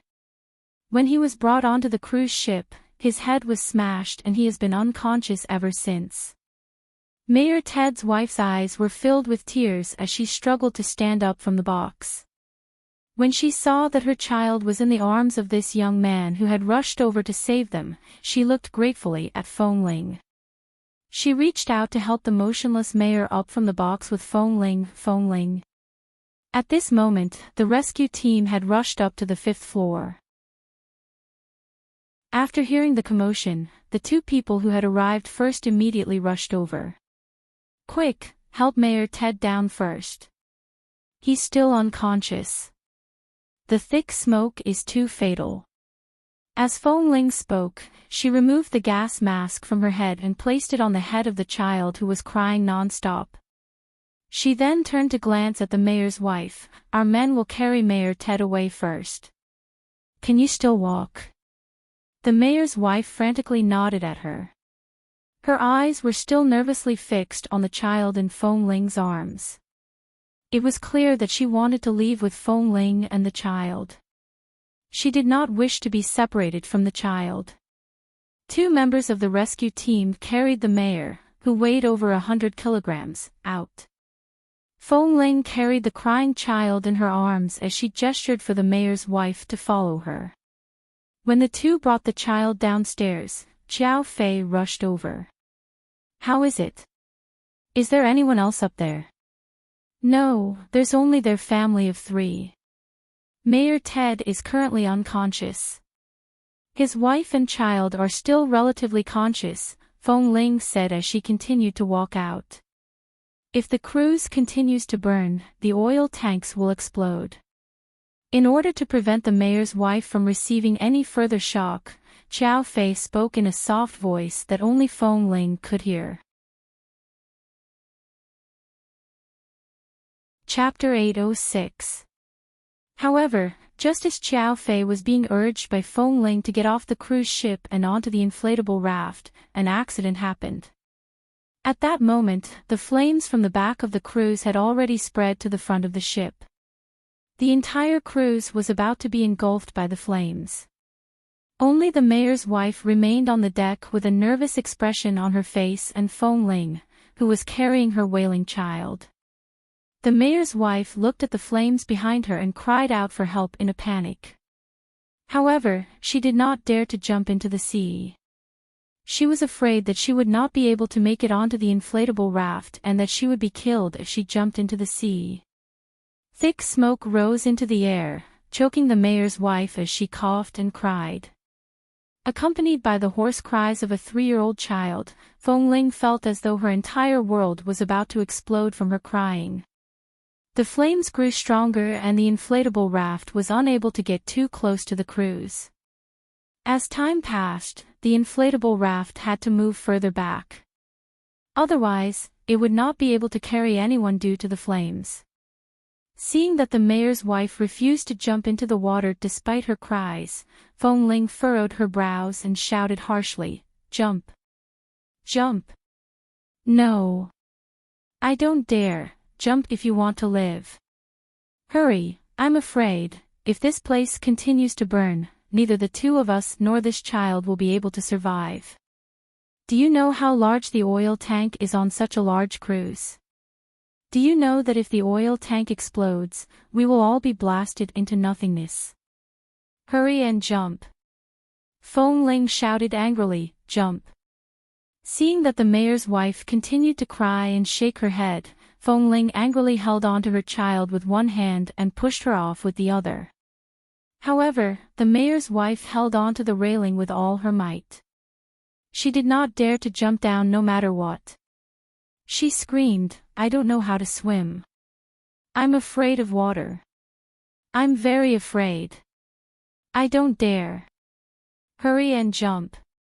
Xiao Fei, who was on the inflatable raft, could not hear their voices. He did not know why they had not jumped down after such a long delay. As a result, the inflatable raft that was supposed to catch them was forced to move further and further away. It was almost out of the safe distance. "Jump!" Feng Ling glared at her impatiently. "Do you want to die?" As she spoke, she took off her life jacket and wrapped it around the child in her arms. Without thinking too much, she threw the child in her arms down. Mayor Ted's wife screamed the moment she saw her child being thrown down. In the helicopter above, no one knew what the people below were talking about, but Xiao Fei's furious voice came through the earpiece. The trapped people refused to jump into the sea. The wind and waves are too strong, and the fire is spreading too fast. The inflatable raft can't get any closer. Request to board the ship and rescue. As Xiao Fei spoke, he reached out to catch the child who had just been thrown down. The child was wearing the life jacket Feng Ling had given him on the boat. The moment he fell to the surface of the sea, Xiao Fei quickly rushed over to catch him. He didn't let the child choke on the water and directly brought him onto the inflatable raft. At this moment, the rescue team member on the helicopter looked down and frowned. "This won't do. The fire is too strong. We can't board the ship in time. It's going to explode." The next moment, the voice of the rescue team member connected to the second-line communication device on the other side sounded in the headset. "Boss, the trapped people on the cruise ship refused to jump down, and Feng Ling is still on it. If we continue to waste time, I'm afraid the risk will be very high. All the rescue ships and helicopters nearby will be affected by the explosion." Although Feng Ling was also wearing an earpiece, she could not clearly hear what was being said on the cruise. She could only vaguely hear the sound of electricity. She seemed to hear Li Nanheng's voice, but at the same time, it seemed like she did not hear anything. Even she was about to see stars from the thick smoke, let alone the mayor's wife who was crying by the side. All of a sudden, Feng Ling seemed to hear some movement. She abruptly raised her head to look ahead. The rescue team's helicopter was approaching without hesitation. She instantly frowned. What were they trying to do? Right now, they clearly knew the ship was about to explode. In order to ensure the safety of the other team members, shouldn't they be flying to a safe distance? Why were they suddenly approaching? Following that, she saw the bottom of the helicopter open. A rope ladder was lowered down. The rescue team leader personally climbed down the rope ladder. Feng Ling was stunned. She pulled off her earpiece and looked in the direction where the helicopter was approaching. The helicopter hovering right above the fire was affected by the high heat and emitted a loud noise. The propellers continued to spin rapidly, and the rope ladder swayed violently in the air. The rescue team leader quickly climbed down. After reaching the bottom, he successfully approached Feng Ling and the mayor's wife. "Quick! Come here." Feng Ling paused for a moment. She knew that they were here to save her. However, she did not forget her mission. The person who did not dare to jump into the sea was the mayor's wife. If this continued and the mayor's wife died, this mission would be considered a failure. She abruptly tugged on the mayor's wife's hand and handed it to the rescue team leader. The rescue team leader only glanced at Feng Ling. He did not need to ask to understand Feng Ling's intentions. Without any objections, he helped the mayor's wife up the rope ladder. The rope ladder could only take one person at a time. Seeing that someone had already successfully climbed up, the helicopter quickly flew away for everyone's safety. The rescue team leader and the mayor's wife were still hanging at the bottom of the rope ladder. However, at the very least, they had already left the explosion zone. Feng Ling directly tugged off the earpiece that could no longer be used due to the high heat and threw it down. As Xiao Fei continuously shouted for her to jump, she abruptly leaped into the sea. Just a second and a half after Feng Ling jumped down, the cruise ship's oil tank instantly erupted with a fiery red cloud. A series of violent explosions rang out behind Feng Ling. The moment she landed on the surface of the sea, Feng Ling felt a violent, scorching force from behind her. She felt a sharp pain in her chest and a metallic taste gushed out from her throat. Accompanied by Xiao Fei's heart-wrenching cry, Feng Ling lost control and fell straight into the sea. The moment she entered the icy surface of the sea, Feng Ling instinctively wanted to swim up, but the intense pain in her back and chest left her with no strength to move. Xiao Fei's inflatable raft had also been affected by the explosion. However, he had already successfully sent the child onto the military's rescue boat. He turned to look at the spot where Feng Ling had fallen into the sea. He wanted to place another inflatable raft down to save her but was stopped by the military. At the same time, they stopped him from jumping down. They reminded him, "You can't use the inflatable raft anymore. It will cause a chain of explosions. The sea has already been affected. You can't jump, but Feng Ling is still down there. She was injured by the explosion. Let go, dash. Chapter 807. You can't jump down. After the oil tank exploded, the oil inside is still on the surface of the sea. It will still be burning for a long time. We can't be sure if there will be a second explosion. The people on the rescue boat pressed down on Xiao Fei. Don't jump. No. Feng Ling has already been injured by the explosion. Right now, he can't swim out on his own. If we delay any longer, he will die. Let go. Let go. Calm down. Feng Ling is a member of our base and a member of our sniper team. Nothing can happen to him. Xiao Fei angrily pushed the people behind him away. Without saying another word to them, he directly jumped down and headed toward the raging flames on the surface of the sea. Not far away, on the helicopter, the mayor's wife was finally dragged up from the rope ladder. They placed her in the helicopter and began comforting her. However, at this moment, the captain of the rescue team glanced in the direction of the raging flames on the surface of the sea. He frowned and asked, "Can we still get closer?" The member in the cockpit replied sternly, "Captain, we can't go any closer. Earlier, we took the risk to approach, causing the oil tank of the helicopter to be affected. Right now, it's in a highly heated state. Just listen to the loud noises coming from the helicopter. If we get any closer, our helicopter will also explode." But Feng Ling is down there. Have you all forgotten what boss said earlier?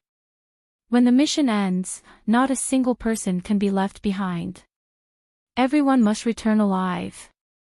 Especially Feng Ling, who is a member of the sniper team and a member of boss's training. If he dies in this rescue mission, even if our mission is completed, it will still be a failure. Quick, think of a way to save him.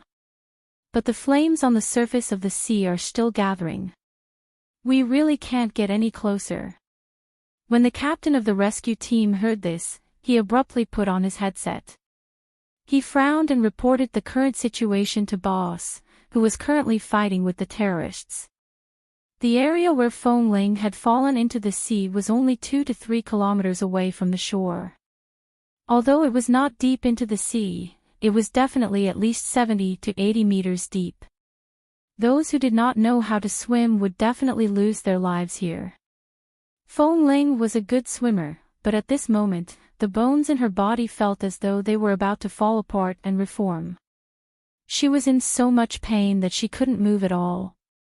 As she sank into the cold seawater, she closed her eyes and felt a terrible sense of suffocation that made her feel an inexplicable fear.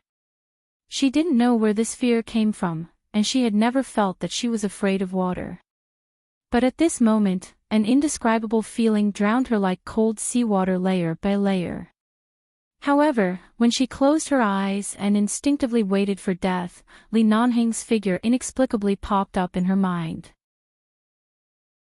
It was as though Li Nanheng was standing in front of her, looking at her sternly and coldly, saying to her, "Swim up." Only the weak would give up their last chance of survival. Swim up. Feng Ling furrowed her brows. Her fingers subconsciously moved, but she discovered that she could not move at all. Xiao Fei was indeed a good swimmer. Because there was a large amount of oil and fire on the surface of the sea, he directly swam in Feng Ling's direction. From afar, he could see Feng Ling's body sinking rapidly.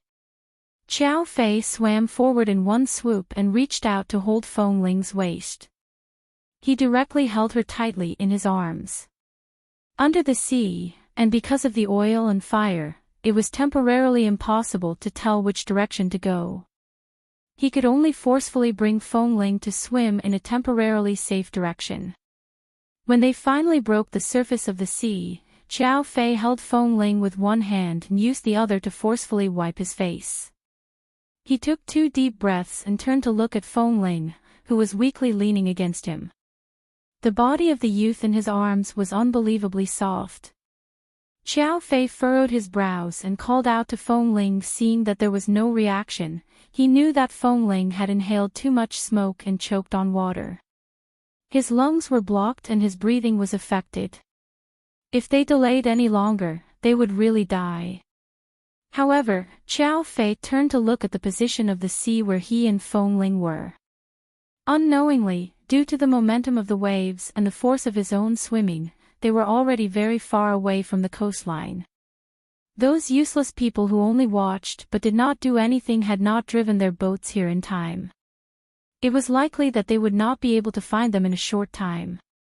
The rescue team of 11 base was hovering in the sky in the distance, trying their best to find traces of Feng Ling. But right now, Feng Ling's situation was not optimistic.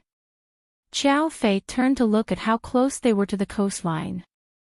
Then he turned to look at an unknown island not far away. He did not know whether it was an island or a continent, but at least it was not in the deep sea. It should not take long for the rescue team to find it.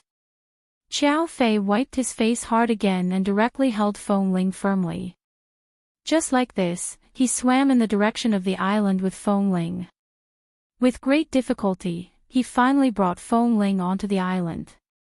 Right now, Xiao Fei had to immediately force out the water that Feng Ling had choked. At the same time, he had to perform CPR. He quickly unbuttoned Feng Ling's collar. Just as he unbuttoned the outer layer of her wet clothes, he saw the white collarbone exposed by the youngster. His movements paused for a moment before he continued to unbutton the next button. Suddenly, he saw the white breast-wrapping cloth inside. Just above the breast-wrapping cloth, there was a clear cleavage of a young girl's chest. Xiao Fei was completely stunned. Although he did not see any important parts, just the tightly wrapped breast-wrapping cloth and the vaguely visible cleavage on it, coupled with the fact that Feng Ling was clearly almost 17 years old but never had a single stubble on her face, as well as all the things that made people feel that she looked like a woman, all of this was confirmed in an instant. It turned out to be a woman, a woman, a woman. He knew that he was clearly not gay, but in the base, especially after joining the sniper team, he always felt an inexplicable urge to get close to Feng Ling. Indeed, opposites attracted. No matter how well she pretended to be a man. But at the end of the day, she was still a girl. Xiao Fei first stared in disbelief at the pale-faced Feng Ling lying on the shore of the island. He slowly digested the fact that Feng Ling was a woman. After being stunned for half a minute, he quickly returned to his senses. He unbuttoned her outer clothes again, but in the end, he did not dare to touch her breast-wrapping cloth. Just by looking at the young girl's fair and alluring shoulders, he already felt as though he was committing a crime. Saving her was more important. He could not care so much and directly pressed hard on her chest through the breast-wrapping cloth. Chapter 808. Feng Ling. Xiao Fei abruptly leaned down to her nose, feeling the frequency of her breathing and breathing. At the same time, he continued to apply pressure on her chest. Breathe, breathe hard, Feng Ling. Can you hear what I'm saying? Breathe hard, quick. Under Xiao Fei's efficient and standard CPR, Feng Ling furrowed her brows because of the pain from the pressure on her chest. More importantly, it was because she had choked on water and inhaled a large amount of smoke, causing her lungs to ache uncomfortably. Cough. She abruptly coughed once more, finally coughing out the remaining water. She instinctively sucked in a deep breath and then let out a long breath. She then coughed several times before reaching out to push Xiao Fei's hand away. She turned her body to face the person behind her and coughed violently. Cough, cough, cough, cough, cough. Feng Ling, how are you? Do you feel better? Can you breathe normally? Xiao Fei stood up and walked around her, reaching out to help her sit up. Cough. Feng Ling was slightly unconscious. She coughed a few more times before slowly opening her eyes. From the corner of her eyes, she saw the azure sea and the distant shoreline. She looked in that direction and took a deep breath after a long while. She said hoarsely, "I'm not dead, the cruise's oil tank exploded. Under normal circumstances, you should have died without a doubt. However, the cruise has been parked here for a long time. There isn't much oil in the oil tank, but the power of the explosion should have caused damage to your internal organs. When we return, we must immediately find a doctor to take a look." As Xiao Fei spoke, he raised a hand to wipe the sand and water off her face. At the same time, he pushed back the strands of hair covering her forehead and watched her pale face with concern. "How do you feel now?" Cough. Feng Ling coughed again. She wanted to speak, but she instinctively raised her hand to touch her aching chest. However, the moment she touched it, her expression faltered. She lowered her head to look at her combat uniform and the black shirt inside. Only the white chest wrapping cloth was wrapped around her body. She abruptly froze. Just as she was about to push him away, Xiao Fei sat firmly by her side and supported her slightly unstable body. "I'm sorry, I discovered your secret, but I had no choice but to unbutton your clothes in order to save you. When I saw inside, I stopped, so I didn't see anything I shouldn't have seen." Feng Ling did want to push him away, but she didn't have the strength right now. She just sat there stiffly, raised her hands, and gripped the 2 layers of clothes tightly, covering her shoulders and collarbone. At the same time, she raised her eyes that were red from coughing and looked at him cautiously. Seeing her expression, Xiao Fei understood what she meant. "You pretended to be a man because you wanted to stay in the base safely, didn't you?" Feng Ling didn't speak, but her expression was very bad. But just now, Xiao Fei saved her life, so she couldn't say anything. Besides, he really didn't unbutton her clothes. CPR did require her to unbutton her clothes. Xiao Fei didn't do anything wrong. She didn't even have any reason to blame him. "Don't worry, as long as you don't have any impure motives and don't do anything that will threaten the base, I won't tell anyone about this matter." Xiao Fei looked at her and thought of her excellent performance. A girl was actually more hardworking than a man. On one hand, he admired her, but on the other hand, his heart suddenly softened because of her. However, just now, he accidentally discovered the secret, so he was a little embarrassed. He said hoarsely, "I swear, I really didn't see anything just now." Feng Ling closed her eyes and slowed down. Only she knew the way her chest wrapping cloth was wrapped. She also knew at a glance whether it had been undone or not. Xiao Fei didn't lie to her. Besides, Xiao Fei was the deputy drill master of the sniper team, which was equivalent to half a superior to her. Coupled with his promise earlier, she couldn't say anything more. "Drill Master Xiao." Her voice was a little hoarse. At this moment, there was a burning pain in her chest, and she said hoarsely with some difficulty, "I'm an orphan. I don't have parents, and I have nowhere to go. 11 Base is now a home for me. The base doesn't accept women, so I have no choice but to do this. Since you know now, I don't want to explain too much, but please keep it a secret for me." Xiao Fei looked at her for a while and nodded. "All right, don't worry. I won't tell anyone. Right now, the most important thing is that you need to go to the hospital immediately. I think boss should be almost done with it. If he knows that we're missing, he will definitely come to take us away as soon as possible. You must hold on." Feng Ling nodded weakly. She had inhaled a lot of smoke on the cruise ship. That kind of smoke was very fatal. She had held on for so long, but in the end, when she needed fresh air the most, she fell into the sea and choked on a lot of water. She knew that her condition was very serious. If she didn't see a doctor, there would probably be a lot of sequelae, and she might even need to have a lung operation. But no matter what, at least her life was saved. At the moment when she fell into the sea, she didn't think that she could come back alive. But now that she had survived, she certainly wouldn't allow herself to die casually. This place is not far from the coastline. They will soon find us along the road. Let me help you find a comfortable place to sit for a while. Xiao Fei reached out to help Feng Ling up.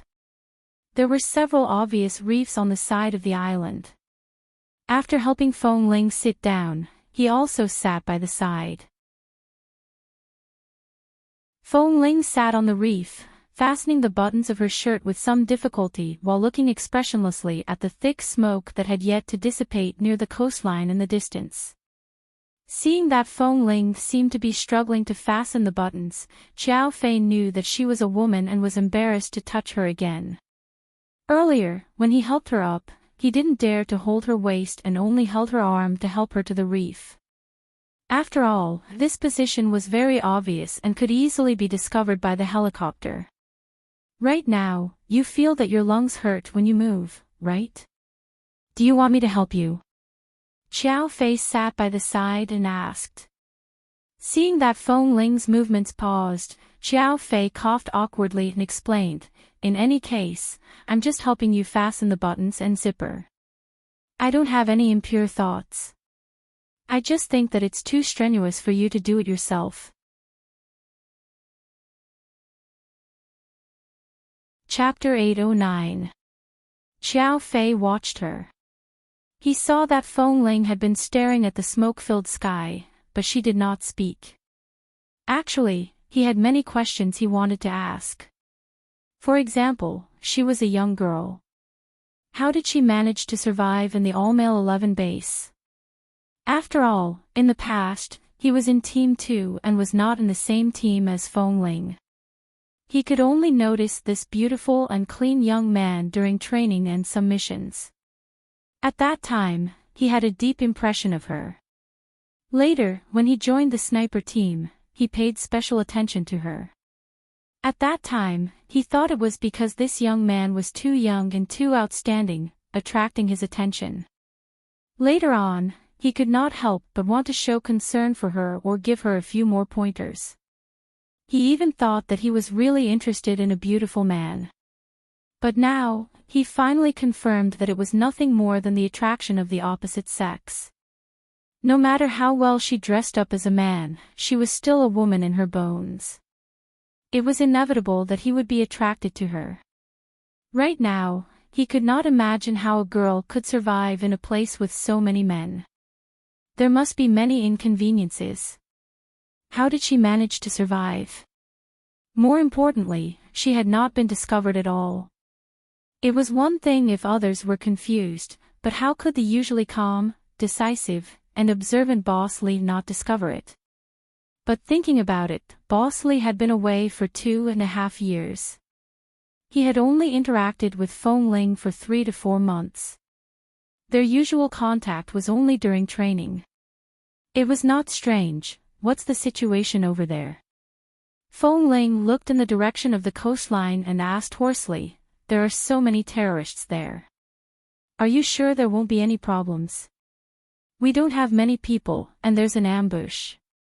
You should worry about yourself first. If the people in the base are wiped out because of these terrorists, then the two of us probably won't be able to leave this island in the short term. Firstly, you're injured.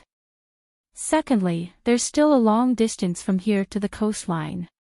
No matter how good you are in the water, you might not have the strength to swim back. Xiao Fei sighed with a smile. In that case, we can only wait here to starve to death. And your lungs need to be taken care of. Staying here for too long won't do you any good. Feng Ling looked over quietly, raised her hand to touch her chest and lungs, and did not speak again. Don't worry. Usually, Boss and Han Jin don't have many missions at the same time. It's rare for Boss to lead the team in person. There won't be any problem. The elites of the entire 11 base are here. If something can go wrong, then we can just cancel our base and go back to playing house. Xiao Fei said as he watched her touch her chest. What's wrong? Is it very painful? Feng Ling shook her head. I'm fine. I'll be fine in a while. She was clearly still a young girl, but she was so calm and indifferent as if she shouldn't be at this age. Not to mention that she usually went through wind and rain, she still didn't have the slightest bit of complaint or cowardice. If it were any other ordinary girl, not to mention saving people, she would probably cry for her parents after falling into the sea for a while. Xiao Fei removed his jacket and laid it on a flat spot on the reef behind Feng Ling. If you're really uncomfortable, why don't you lie down first? No, I'm fine. Don't try to be brave at this time. Any man will feel pain in his internal organs after being affected by the explosion, not to mention you are a girl. Feng Ling turned to look at him calmly. Deputy Drillmaster Qiao, just pretend that you didn't find anything just now. I am a man, a member of 11 base, not a girl. Xiao Fei's breath stopped. Seeing her determined eyes, he sighed slightly. All right, lie down first. Just like before, you are the deputy drill master, and I am a member of the sniper team. You are my superior. There is no need to treat me like this. Feng Ling's voice was hoarse and calm. I am no different from others. He understood that Feng Ling hoped that nothing had happened. If the person who found out that she was a girl was someone else, she would probably kill him. However, the person who found out was her deputy instructor. Apart from giving him a few reminders, she couldn't do anything else. At the very least, she would be worried that her secret would be leaked out. Xiao Fei did not make things difficult for her. He raised his hand and heavily smacked her head. He used the same strength he usually used on the other members of the team. All right, don't be so long-winded. I'm not that talkative. I won't send away the most promising member of the sniper team just to share a secret. Don't you think so? Feng Ling's heart was pounding. Xiao Fei did not make things difficult for her. He raised his hand and heavily smacked her head. He used the same strength he usually used on the other members of the team. Feng Ling didn't feel much pain after being patted, but her short hair, which was still wet and sticky from the seawater when she just came to the island, was now pressed against the scalp on the back of her head. She shook her hair, and a few strands of short hair on her forehead swayed a few times. Xiao Fei watched this scene. In his mind, he was already imagining how Feng Ling would look like if she had long hair like other girls and wore ordinary clothes. Compared to Feng Ling's fair and clean face, she could still look so beautiful in men's clothes. Once she turned back into a woman, he thought of how Feng Ling usually trained with Kay and the other big men in the base and rolled around together in the mud. Those stinky brats really got off too easy. All of a sudden, a huge explosion sounded from the abandoned warehouse where the terrorists were gathered. Feng Ling and Xiao Fei both turned to look in that direction. After the explosion, black smoke rose from the abandoned warehouse. The flames were even more terrifying than the ones on the cruise ship. The thick black smoke was slowly swallowed up by the sea. Amidst the black smoke, 3 helicopters slowly flew in this direction. Below them, 2 inflatable rafts were pulled by the sea. Even though they couldn't see clearly from afar, they could tell that 11 Base had sent people to search for them after finding out that they had gone missing. The location where Feng Ling and Xiao Fei were sitting on the reef was very obvious. The helicopters passed through the thick black smoke and instantly discovered the small island in front of them. They directly flew over. When the helicopters approached and were about to land, the large propellers stirred up the surrounding wind and steadily landed on the island. Everyone on the 3 helicopters disembarked. Feng Ling turned back to look at the helicopters behind her. When she saw that Li Nanheng was walking in this direction unscathed, her heart was filled with an indescribable feeling. Strangely, it was as though she had escaped from death herself. However, she didn't know what it was.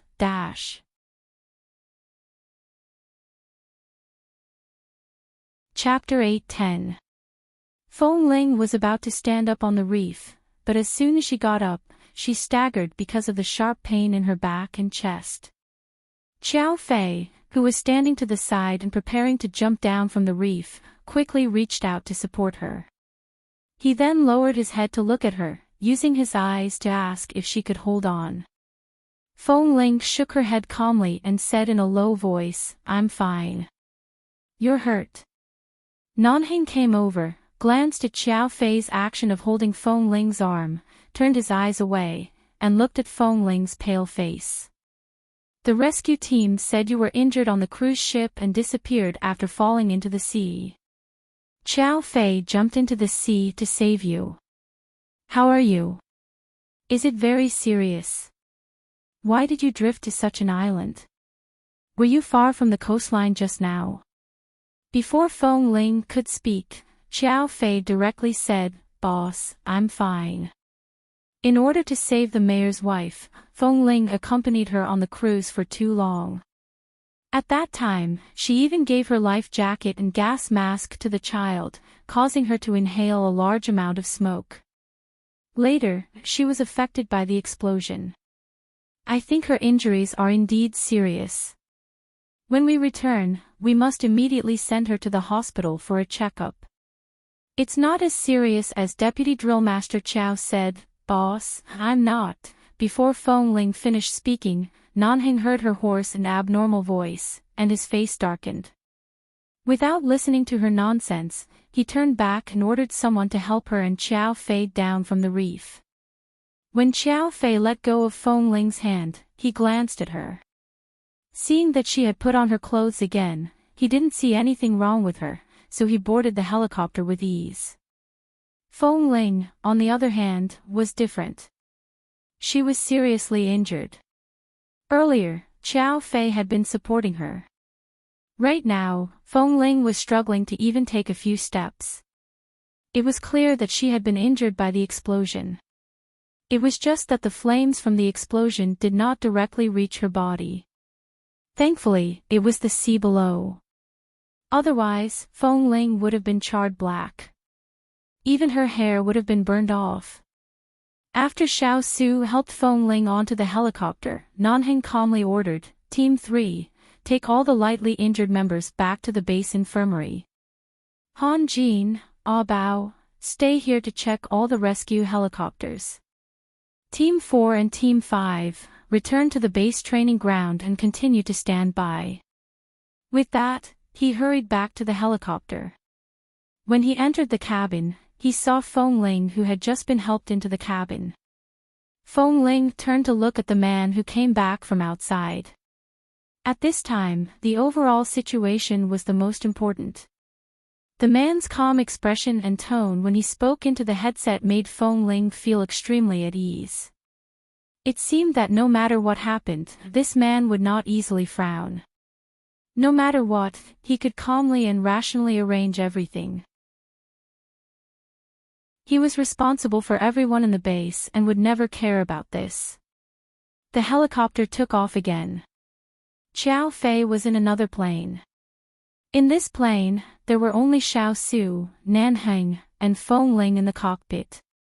The sound of the propeller was too loud.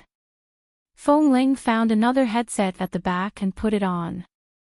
Li Nanheng's concise follow-up orders echoed in her ears. When she flew over the sea near the coastline, she saw thick smoke billowing below. The fire on the cruise ship had long been swallowed by the waves, leaving only some black smoke. However, above the abandoned warehouse that had just been blown up, the fire was still soaring into the sky. Li Nanheng was calm and collected, methodically giving orders. 10 helicopters, dozens of team members, all listened to his arrangements.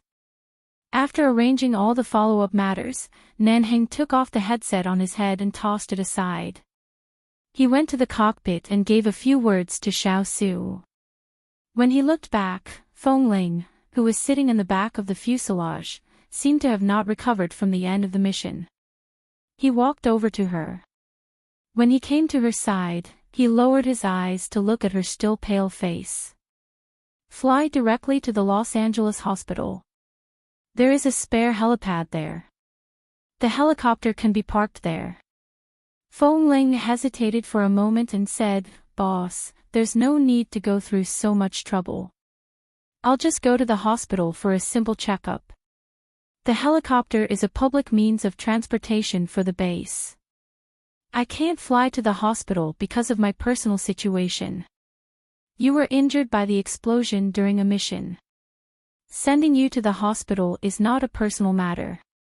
But, don't talk nonsense. Where does it hurt?" "I don't know if it's an internal injury as others have said, but it should be, because my internal organs seem to have been shaken.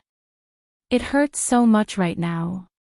Feng Ling looked at his serious and calm eyes and instinctively answered truthfully. "The oil tank on the cruise exploded. You're lucky you didn't die on the spot.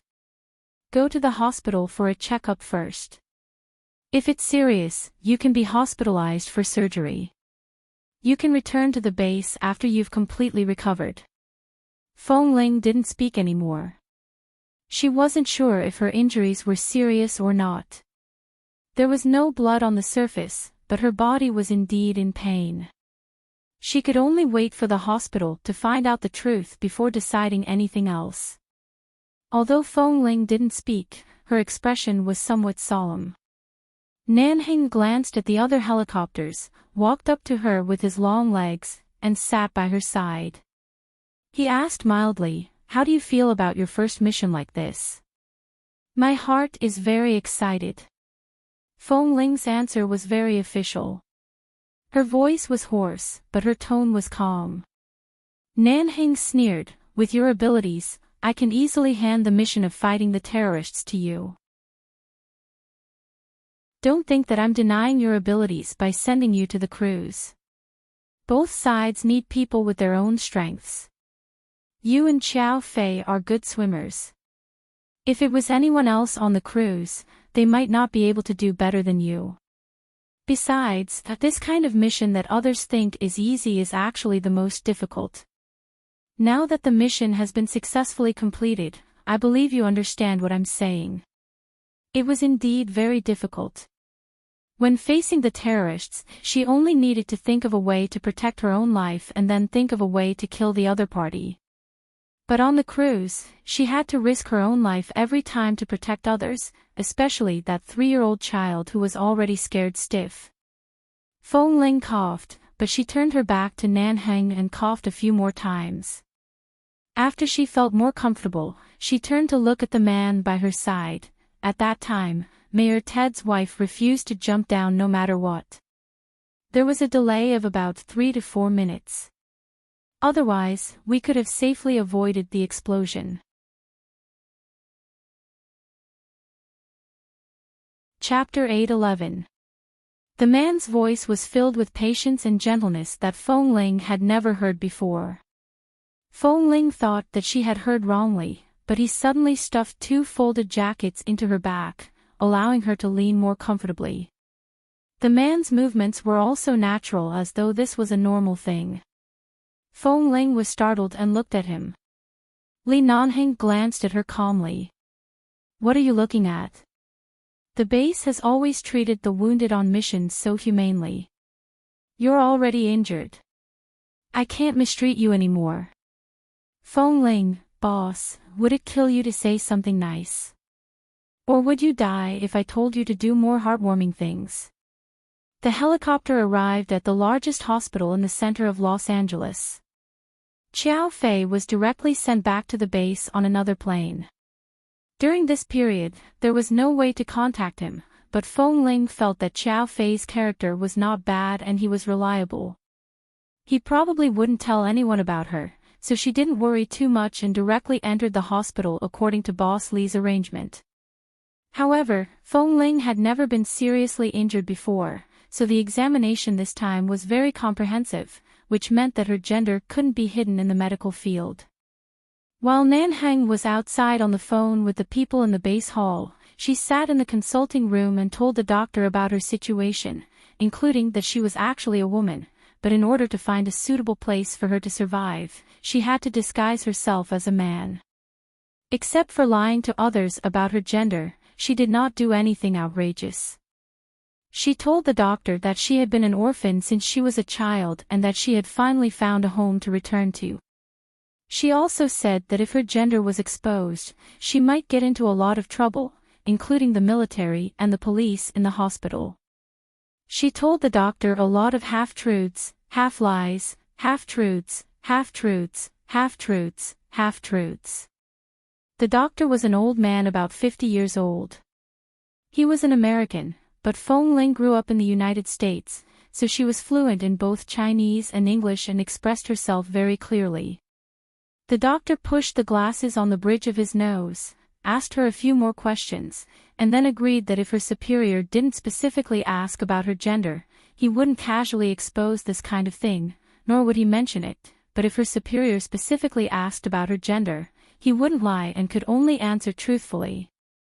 To receive such a reply was already a very good result for Fong Ling. After all, she was not related to the doctor, and it was her first time meeting him. The doctor did not even know her background. The only thing she could do was not to stir up trouble, but at the same time, she could not deliberately lie. That would depend on her own luck. Fong Ling's lungs were indeed affected by the smoke, but it wasn't as serious as she had imagined. She didn't need to undergo surgery, but she still had to be hospitalized. She would have to rest in the hospital for at least a week. Hearing that there would be no surgery, Fong Ling's mood instantly relaxed. She was not afraid of surgery, but she was afraid that after the surgery, she would be unconscious because of the anesthesia. If Boss Lee helped her change her clothes in the ward or lifted the quilt to wipe her body, he would definitely find out that she was a woman, and then she would really die. Fong Ling's eyes lit up. That day, Fong Ling was left in the hospital. After Nanheng confirmed with the doctor that there was no major problem with her, he first went to the ward to take a look. At that time, Fong Ling was sitting on the hospital bed doing an aerosol inhalation. She held an aerosol machine in her hand and stuck it to her nose and mouth, constantly inhaling the drug gas. Because she had choked on water earlier, Fong Ling still felt pain in her throat and nasal cavity. The doctor had previously said that this was a normal phenomenon and that it would no longer hurt in 2 days. The military has gone to the base. I'll go back to the base first. I'll come back after the mission is completely finished. Xiao Su will stay to accompany you. If you have any questions, just tell Xiao Su, Nanheng said to her. Fong Ling removed the atomizer from her nose. All right, boss, you don't have to come to see me. I'll cooperate with the treatment and return to the base as soon as possible. I won't delay the sniper team's training. You're already so injured, what's the point of training? Take care of yourself first. With that, Nanheng's cell phone rang again. He had just finished a major mission, but he did not directly return to the base. Instead, he brought people to the hospital. Over there, both the military and the members of the base were about to explode. Nanheng's expression was cold and heavy. He picked up his cell phone and turned to walk out. Fong Ling watched as he closed the door and did not speak. She continued to pick up the atomizer and put it between her mouth and nose. The sky gradually darkened. Xiao Su pushed the door open and came in. He saw that Fong Ling had already finished the atomizer and was leaning against the hospital bed, looking at her cell phone. Good, your injury is really ingenious. The injury is very serious, but there is no need for surgery. You just lie in the ward and don't need to do anything. You just need to rest for a week, Xiao Su said with a smile as he placed the dinner he had just bought for Fong Ling on the table by her bed. Fong Ling put down her cell phone and glanced at him. If you were injured like this, would you try it? When you really lie here in discomfort, you won't be able to say such words. I know how uncomfortable it is. When I first entered the base, I also participated in a rescue mission like this. At that time, in a 30-story building, there was a fire, and there was poisonous gas in the room. I inhaled a lot of it at that time. Later, my lungs hurt for a long time. It was uncomfortable to lie down, sit down, and stand. I couldn't stop wishing I could die. Xiao Su said with a smile, so I can understand how you feel. But anyway, boss personally asked you to rest here, so you didn't get injured for nothing. After being in the base for so long, it's rare for you to have a chance to rest like this. That's true. Usually, apart from missions, it's training. I really don't have a chance to lie down for a whole day like this. Feng Ling smiled. In fact, boss also has a plan in his heart. If the situation on the cruise is particularly dangerous, he probably won't let you go. Why? Isn't it because I'm good at swimming that he allowed me to go? Xiao Su shook his head. In the most dangerous situations, boss will personally go. Just like the terrorists we faced today. Every one of them had guns and bombs in their hands. In the warehouse, there are also various firearms bought from the underground mafia. That includes the ambushes all around us. That is the real danger. Xiao Su shook his head. Feng Ling looked at him.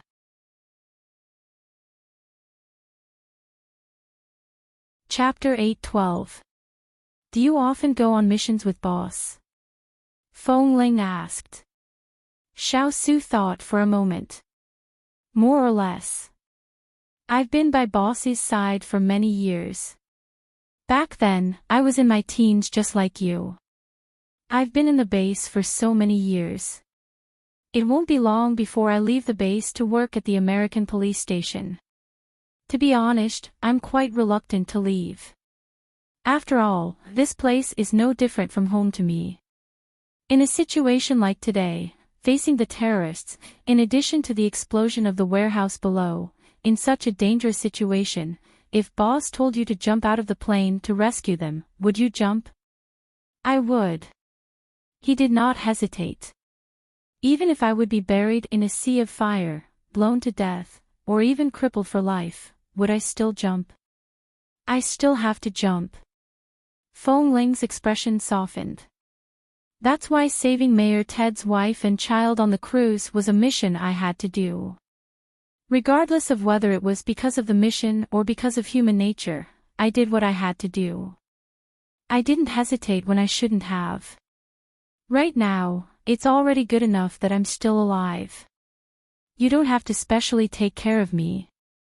I'm fine. He did not expect that after asking so many questions, Feng Ling would only ask them not to take her injuries to heart. This brat, despite his young age, had a steady personality. Who would have thought that he would be so well behaved? It was impossible to dislike him at all. In fact, he even liked this brat from the bottom of his heart. Of course, with Boss Li around, Xiao Su's fondness for Feng Ling was limited to that of a big brother to a little brother. He did not dare to have any other thoughts. Furthermore, Xiao Su swore that he was absolutely straight. After so many years in the base, he had never had any feelings for any man. However, towards Feng Ling, it was as though he was watching a child grow up bit by bit. Hearing Feng Ling's words, Xiao Su was very gratified. The sky outside the window had already darkened. Feng Ling picked up the food Xiao Su bought and ate some. Boss Li did not return. Throughout the entire time, Xiao Su accompanied her and took care of her. There were many matters in the base waiting for Boss to return and resolve. He had specially left Xiao Su here. Feng Ling understood the importance Boss placed on her. Boss was also very concerned about the injuries of the members of the base. This was enough to prove that he was indeed not an overly cold person. Everything that had happened on this mission was also a form of growth for Feng Ling. In times of crisis, Instructor Chiao's orderly manner showed that they were soldiers who had been through hundreds of battles. She was only a half-baked newbie. She was considered outstanding among the newbies, but among the elites and seniors of the base, she was still a newbie who needed to be trained and grew. In the evening, Xiao Su went to the lounge next door. After Feng Ling took the medicine, she did another aerosol treatment under the doctor's instructions.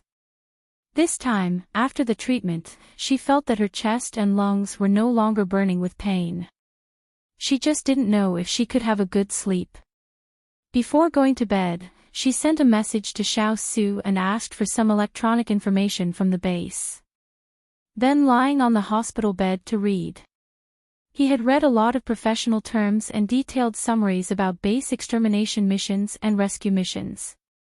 Then, he looked at the helicopter's heat resistance and the pilot's information. There were also some special code words that only the people in the base knew. As she read, she used the pen that she had borrowed from the doctor to write on a piece of paper. The tip of the pen moved swiftly and she tried hard to recall the words that Boss Lee had said to the base. Then, she continued to send messages to Xiao Su, asking him about Boss Lee's orders and other aspects that she needed to know in times of crisis. At 9 in the evening, Feng Ling was still reading the information on her phone when the door to the ward was suddenly pushed open. She paused and raised her head from the phone screen to see Li Nanheng, who had actually returned to the hospital. The man by the door paused for a moment before sending over a simple sentence. "You're injured to this extent, yet you're not sleeping?" The man's voice was low and clean, as though it was a steady and beautiful musical instrument. From his tone and expression, it was likely that the matters at the base and with the American military had already been settled. There was no need for him to worry about any battle plans with the terrorists. She wasn't sure if it was because she was injured, but the man's tone toward her today had become much gentler. It was just a simple sentence, but it strangely stirred her heart. Feng Ling abruptly placed the pen and paper in her hands on the table by the bed. At the same time, she placed her phone by the side. At this moment, Li Nanheng also opened the door.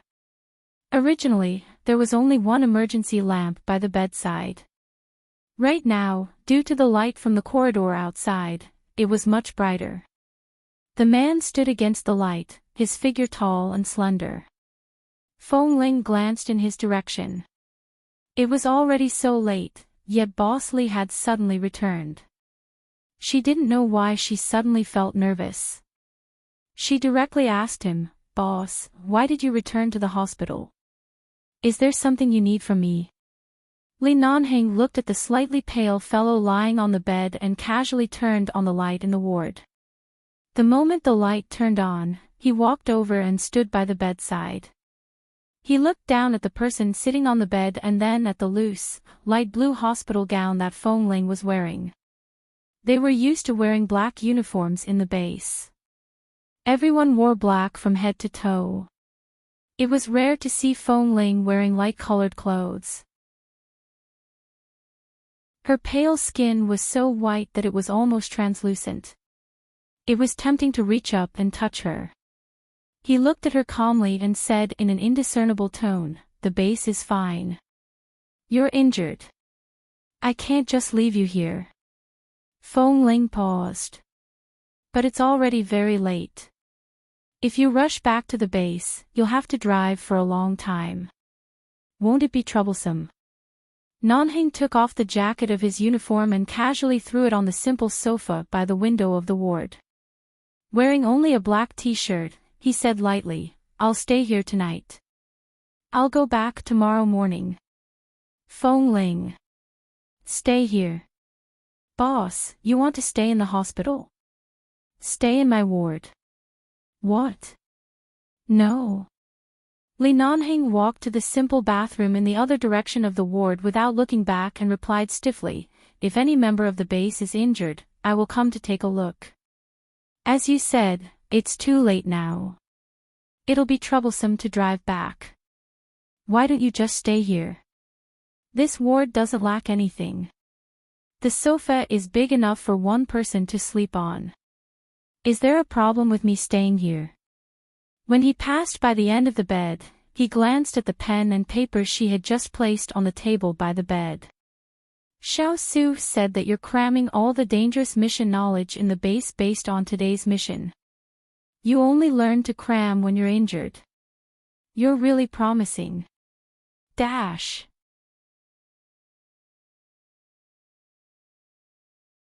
Chapter 8:13. However, when his gaze fell on the contents of the paper, Nanheng's footsteps faltered. He abruptly walked around the bed and picked up the paper. Feng Ling had actually written down everything he had said.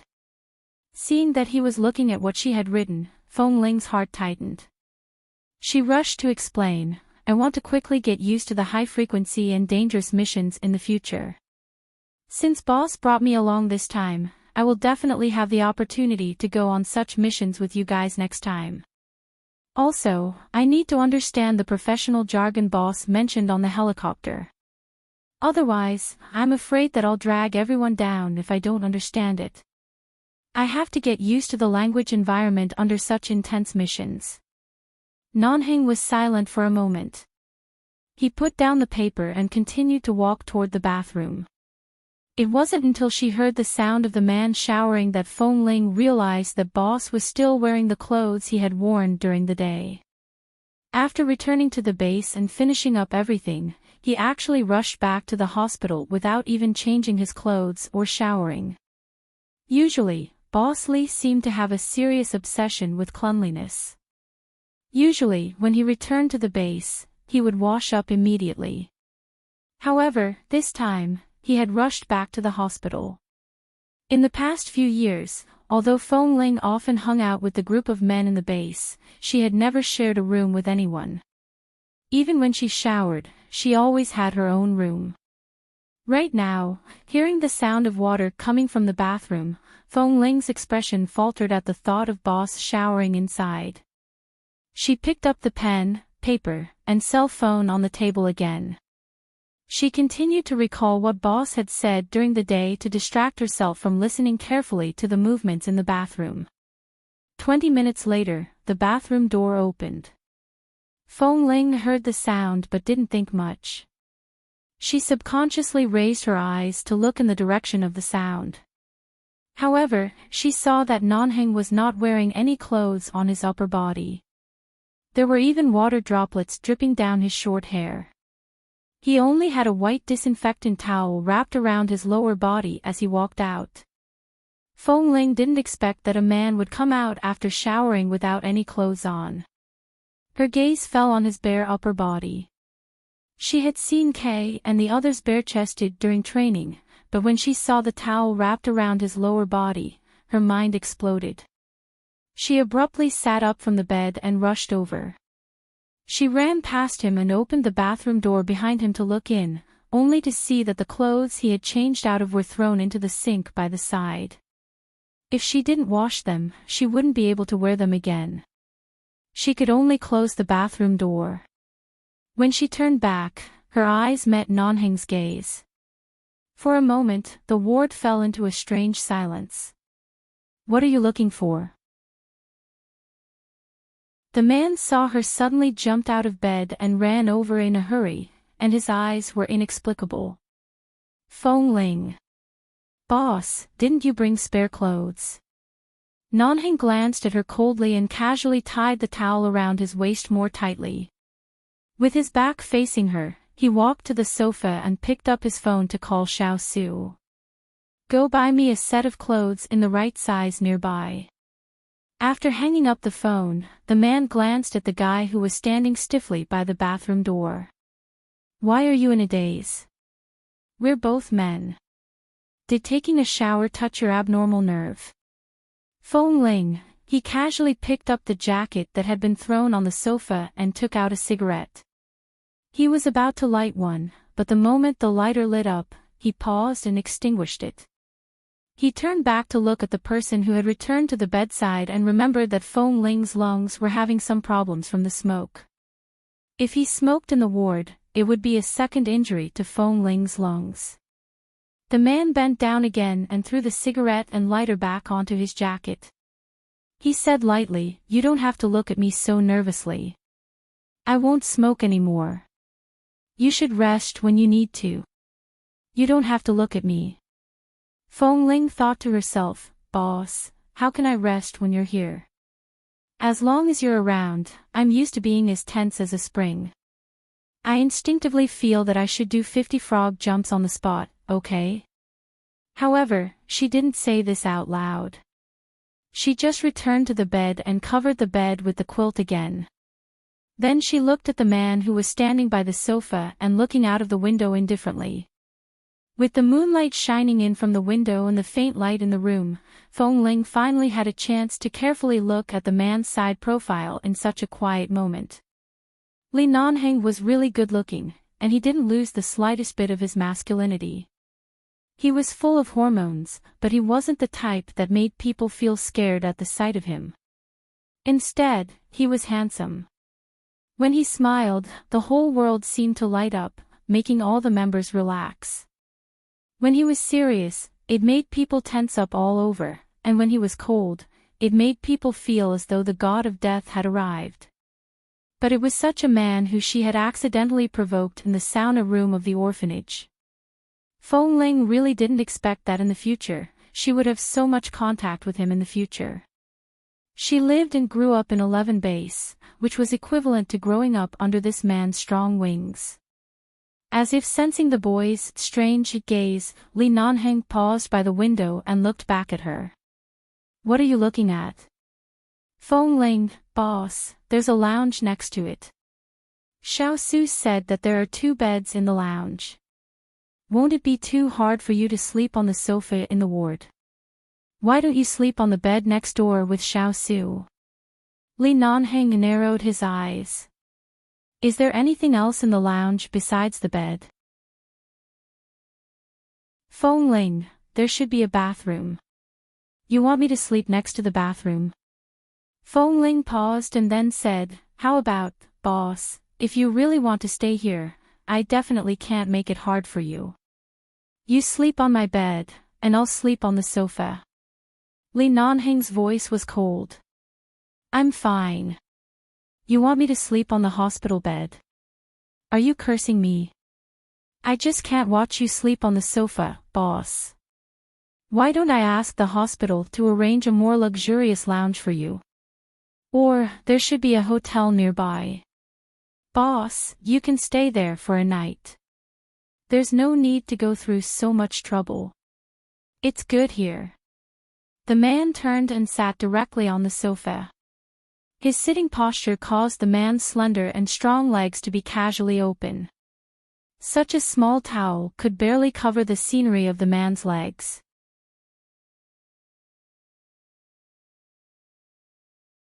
Chapter 8:14. Perhaps it was because the ward was too quiet. Or perhaps Feng Ling was used to living alone in a room. In this medium-sized ward, she seemed to be able to hear the man's steady breathing when she closed her eyes, which sounded particularly pleasant in the quiet night. She had never thought that a person's breathing could attract her attention. Feng Ling closed her eyes for a while and really didn't dare to look at the sofa, but she could roughly hear what was going on. For example, she vaguely heard the man change his position on the sofa. He should be leaning against the side where there was a pillow. Thinking of Boss Li's usual behavior, she guessed that at this moment, the man should be casually stretching his limbs and leaning against the sofa to relax. Then she heard the sound of a cell phone, but it only rang a few times before it turned to silent. Boss Li must have muted the phone because he was afraid of disturbing her. After lying stiffly for a while, Feng Ling turned over on the bed. Still not sleeping. The man's voice rang casually, which was particularly clear and quiet in the quiet night. Feng Ling turned her back to the man on the sofa, opened her eyes, and said softly, "Yes, I'm going to sleep soon. Do you feel uncomfortable?" "No, I had 2 inhalations today and feel much better. I should be able to leave the hospital in less than a week." I don't think it's too serious. The doctor asked you to stay in the hospital for observation for a week, so stay for a week. It doesn't matter if you are here or not. Rest assured and don't rush back. After the man's voice fell, the ward returned to silence. Feng Ling didn't speak anymore but just closed her eyes. About half an hour later, there was a light knock on the door, and then Xiao Su came in. Seeing that Feng Ling was lying on the bed, he walked over lightly and put a set of clothes he had just bought on the sofa. Boss, try this set of clothes to see if it fits you. I bought it according to your usual size. It should be about the same. Well, okay, go to rest. Li Nanheng took out the clothes from the bag and gestured for Xiao Su to go back to the rest room to rest early. Xiao Su nodded. After all, it was too late. It was not good to talk in this ward, so he turned around and walked out. The ward returned to silence. Nanheng spread out the newly bought clothes and was about to change into them by the sofa. He paused and looked at Feng Ling, who was lying on the bed with her back to him. Normally speaking, they were all men, and there was nothing to avoid. However, he didn't know if it was because Feng Ling was avoiding him or because he had an inexplicable feeling for Feng Ling, but he felt that it was indeed inappropriate to change his clothes here. The man directly took the clothes into the simple bathroom.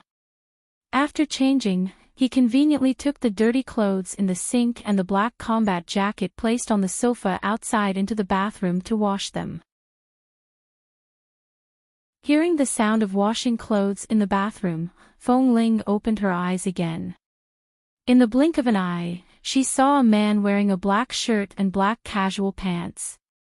Although the management system of 11 Base was not as strict as that of the domestic army, it was almost the same. Everyone's clothes were also washed by themselves. However, Boss Li's subordinates would often fight to wash his clothes, but Boss had never allowed them to wash his clothes. Sometimes, everyone would even speculate if the Li family had arranged for a housekeeper or an auntie in the base. It was just that they hadn't noticed. Otherwise, why would Boss Li's clothes be so clean? From the looks of it now, his clothes were indeed washed by himself. Even if this was the young master of the Li family, he had been sent to 11 Base from a young age. He was likely long used to doing things by himself and did not have the illness of a rich young master. Although there were simple washrooms and bathrooms in the hospital ward, it wasn't a suitable place to wash clothes. Nanheng picked up a piece of antiseptic soap from the side and casually washed away the dirt and bloodstains on his clothes. At the very least, his clothes didn't look as dirty as before he washed them with clean water and hung them in the bathroom.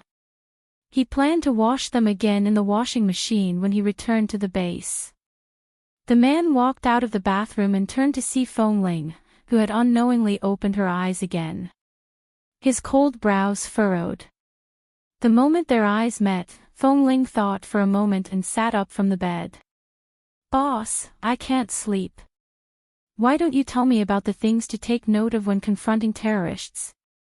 If there's such a mission in the future, I can also be on the front lines, Feng Ling said as she sat up. There aren't many things to take note of. A mission is just a mission. While completing the mission, the most important thing is to remember to protect your own life. 11 Base doesn't have such brainwashing ideas of sacrificing one's life for the country. We are only a semi-military base serving all the countries included in the United Nations. We are responsible for all aspects of security. The United States and China are the most important because these two countries have the most people in the base, especially the Chinese. The man's tone was calm. While completing the mission, you must bring your own life back. This is the most basic principle. Everything else depends on adapting to the situation. If your body can't take it, just a little blood loss will cause you to die. If you can take it, even if you bleed for a day, you can still be saved. This is the importance of physical fitness. Feng Ling understood what he meant. Right now, I'm working very hard to increase the endurance of my body. Give me a little more time, and I will definitely not be inferior to the others in the sniper team. You aren't inferior to anyone else, but you are indeed too skinny. The man looked at the large, light blue hospital gown she was wearing. The gown was overly loose on her, as though a child had stolen an adult's clothes.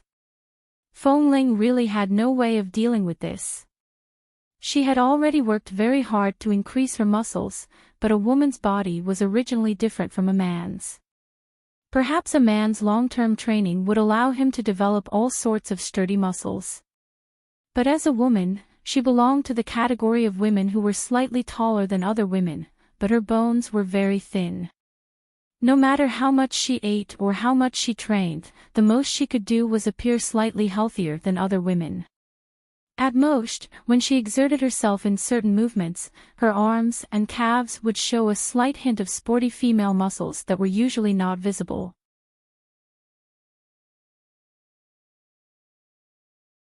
Chapter 8:15. Nanheng took a look at the time and saw that it was already past 10 o'clock at night. He was about to walk back to the sofa when he paused and looked back at Feng Ling, who looked like she couldn't control her weight and muscles. You can't sleep. Shall I accompany you out to gain weight? Feng Ling was startled. How do I gain weight? Before I came here, I saw that there is a food street near the hospital. There are all kinds of American and Chinese snacks. Do you want to try it? The moment Feng Ling heard this, she stood up, grabbed her coat, and put it on. Anyway, it was summer and the night was not cold. She then put on the pair of flip-flops that Xiao Su had bought for her, grabbed her phone, and followed the man out. 11 Base was outside the suburbs of Los Angeles. Although the environment of the base was very good, it was far from the city. Usually, people didn't have the chance to stroll on such a small street. Although Feng Ling was not very interested in these things, since she couldn't sleep, it was better to go out for a walk than to lie in the hospital like this. The doctor had also said that she only needed to receive treatment and aerosol inhalation at a fixed time every day. No surgery, no injections, and only needed to stay in the ward when the doctor came to check up on her. The rest of the time, she was free to move around. Besides, she wasn't that delicate. She could go on a mission at any time with such a small problem, let alone going out for a stroll or a midnight snack. Li Nanheng had walked to the door and was standing outside looking at her. Feng Ling walked over quickly, looking not sleepy at all. Boss, can I just put on my coat and go out? I won't change the hospital gown inside. It's too troublesome to change it. He looked at the loose clothes she was wearing and squeezed out a flat voice from his throat, N. The two of them walked out. In order to avoid the sight of the nurse on duty, Feng Ling deliberately turned to a public bathroom. When the nurse turned to go to the office to get something, she quickly walked in the direction of the elevator. After entering the elevator, Li Nanheng glanced at Feng Ling standing by the side. What do you want to eat? Hearing this, Feng Ling suddenly smiled, stood closer to him, and said in a relaxed and cheerful mood, Didn't you say that there are local American snacks and Chinese snacks? I haven't eaten any snacks before. Let's go take a look first. Who knew that she had lived for more than 10 years but had never eaten those snacks? It was rare for her to experience it once, so she was probably a little excited. However, Feng Ling was not good at showing such excitement, so her eyes seemed to be blooming with some kind of brilliance and were bright. Nanheng looked at her for a while and didn't say anything, but the corners of his mouth curved into a smile that even he didn't notice. When the elevator reached the first floor, the man walked forward and Feng Ling rushed to follow him. Perhaps she was too excited and overjoyed.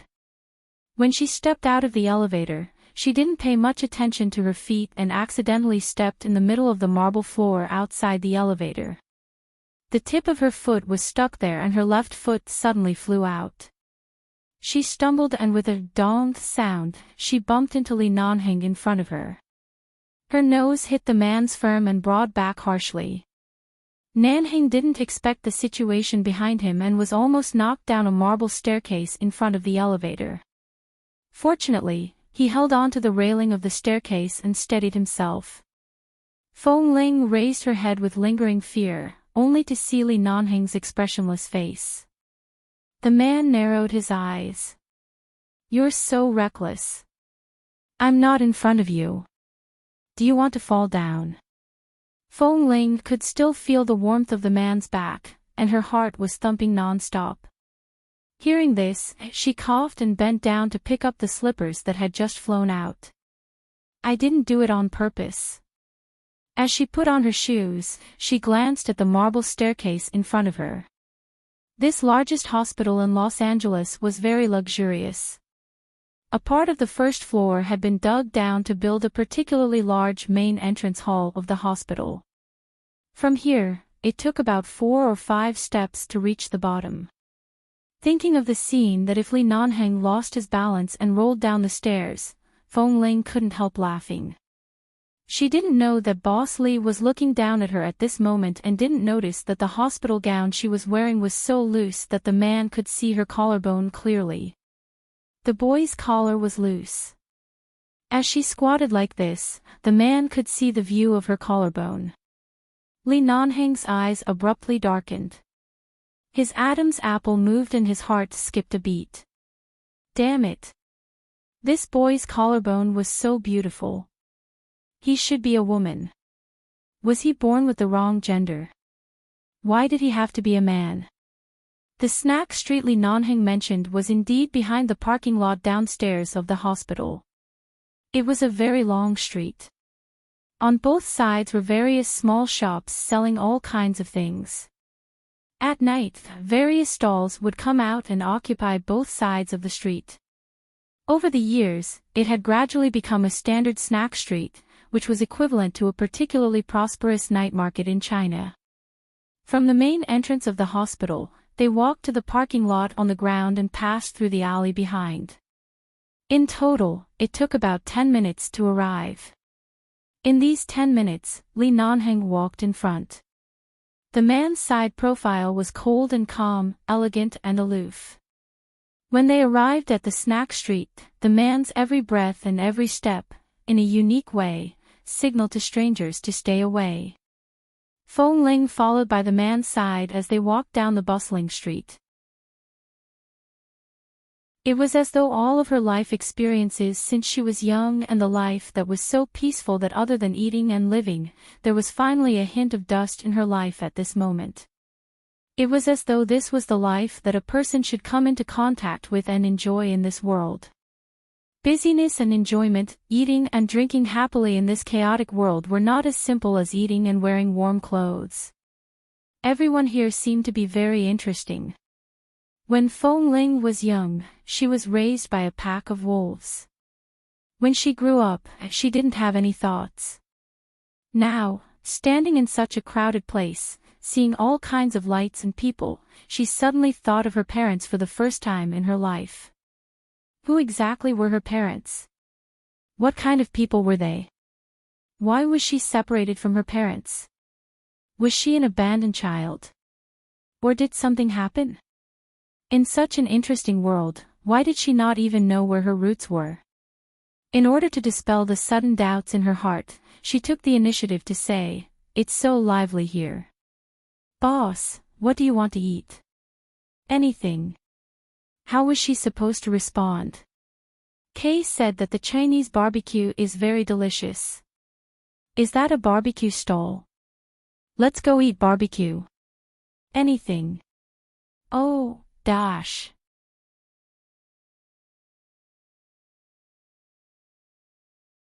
Chapter 8:16.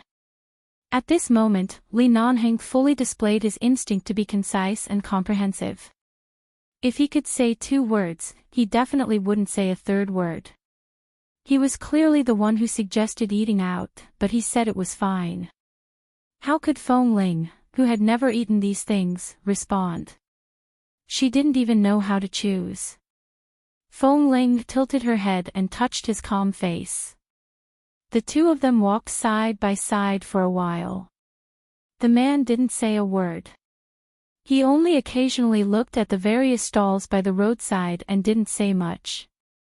He invited someone out to shop on the food street and then left her to fend for herself. Was this the so-called straight man who didn't know how to be romantic and coax people? If she had known this, Feng Ling wouldn't have come down from the hospital in the middle of the night to shop on some food street. But Boss Lee took the initiative to suggest it. How could she refuse? Feng Ling tried hard to find a topic. Boss, do you usually come to the hospital to visit every member of the base after they are injured? Yes. Then do you also stay in the same ward as the injured members? Li Nanheng glanced at her. Just say what you want to say. There's no need to beat around the bush. Feng Ling, he saw through her so easily. Nanheng glanced at her face and added indifferently, after all, I'm the person in charge of the base and the captain of all the training teams. Except for missions and training, I don't have much contact with the members. If I don't show up to visit and show how much the base values every member when they're injured, it would be too much. His words made it seem that even visiting her in the hospital was just doing his duty and he didn't have the slightest intention of caring for her. He was clearly a person who was cold on the outside but warm on the inside, but he insisted on making himself sound so unapproachable and heartless. Feng Ling's soft, short hair fluttered in the night wind.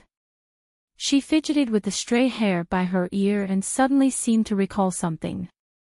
She turned to ask him, Boss, is there a barber shop nearby?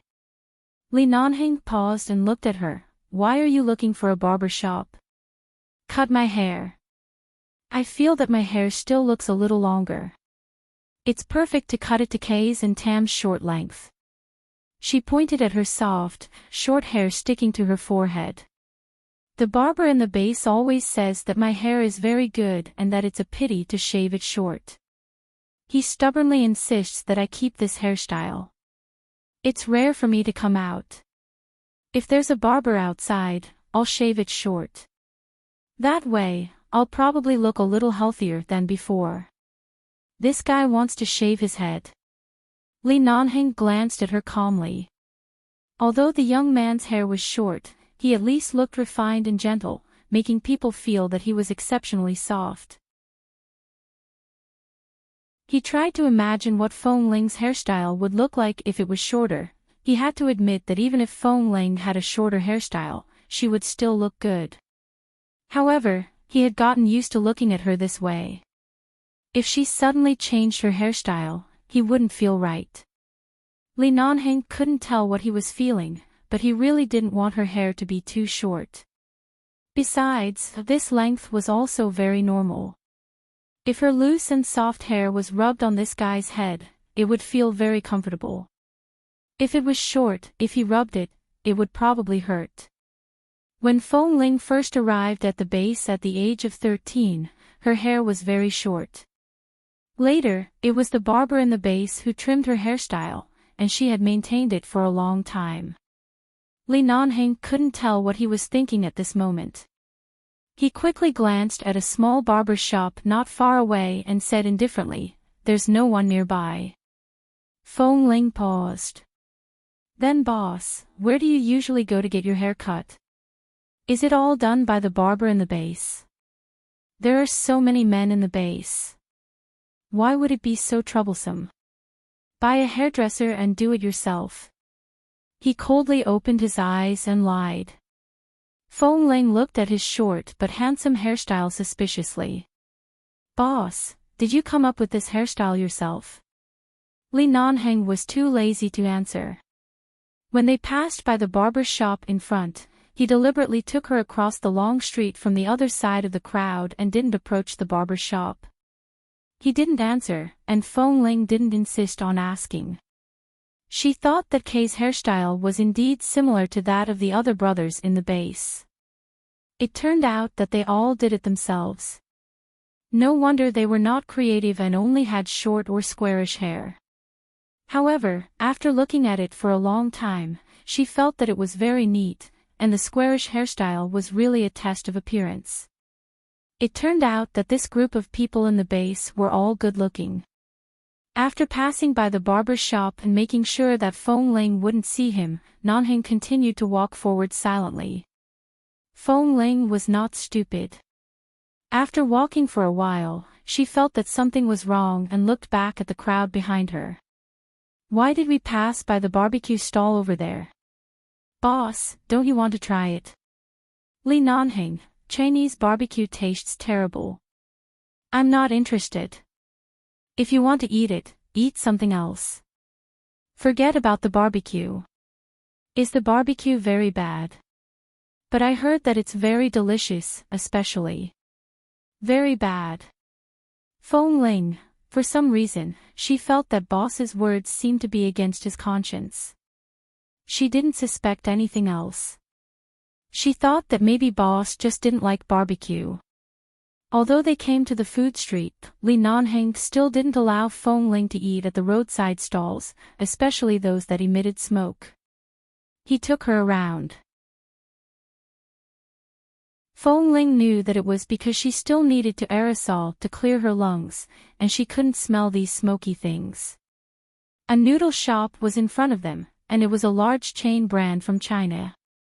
Li Nanheng said, "There isn't much training and activity during the recovery period.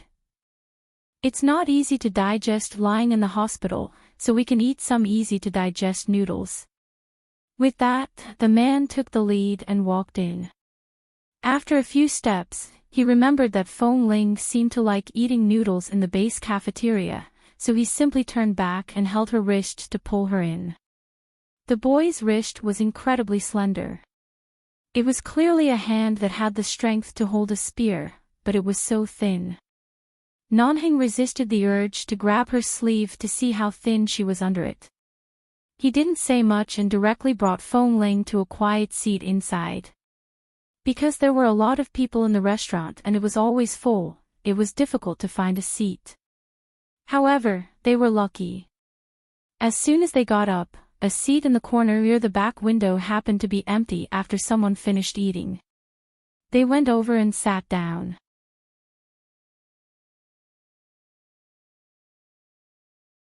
Chapter 8:17. It's all unclean and unnutritious junk food outside. Don't eat those now. Just sit here and eat a bowl of noodles. The man's face was still expressionless. Fong Ling, "But boss, this is my first time shopping on the food street. It smells quite good." Seeing the boy's somewhat regretful expression, it seemed that since Fong Ling appeared in the base, this was the first time she saw this usually calm boy had such an expression of longing for something. "When your body is better, I'll bring you here again if you want to eat. Bear with it for the next few days." Fong Ling's gaze fell on the wine list on the table, which was clearly marked in both Chinese and English.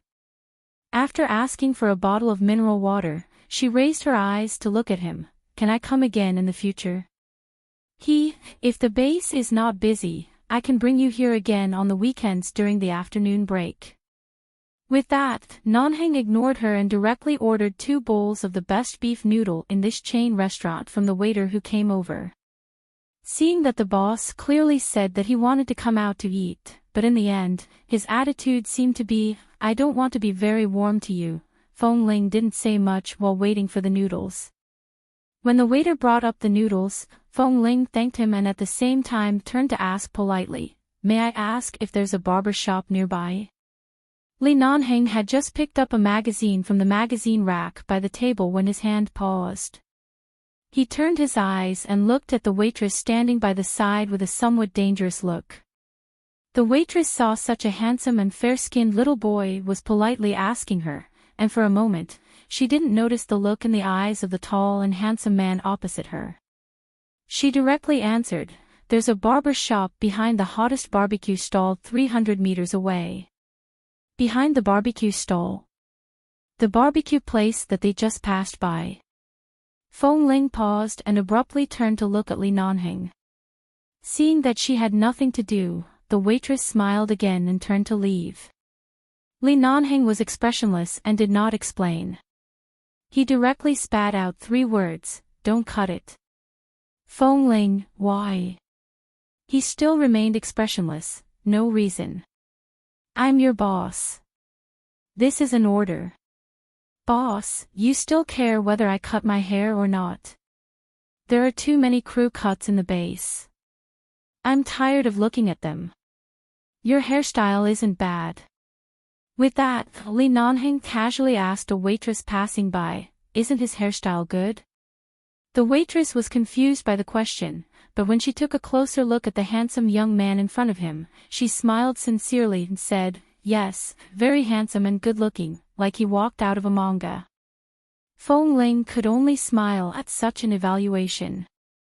When she raised her eyes again, she saw that Li Nanheng had raised his eyebrows. Although he did not smile, it was clear that there was a hint of pride hidden under his cold expression. If he didn't want to cut it, so be it. Feng Ling picked up the chopsticks and ate the noodles. During the meal, no one spoke. Boss Li's temper was hard to understand, and Feng Ling couldn't say much. Usually, Feng Ling was a person of few words. When boss didn't speak, she was especially quiet. After eating noodles, the two went to a supermarket in front of the snack street. Feng Ling had to stay in the hospital for a week. Although the hospital had everything, she didn't bring her daily necessities from the base. She didn't have any relatives who could help her buy daily necessities. Since she was out, she might as well buy some back. Anyway, after using them, she could directly take them back to the base, so it wouldn't be a waste.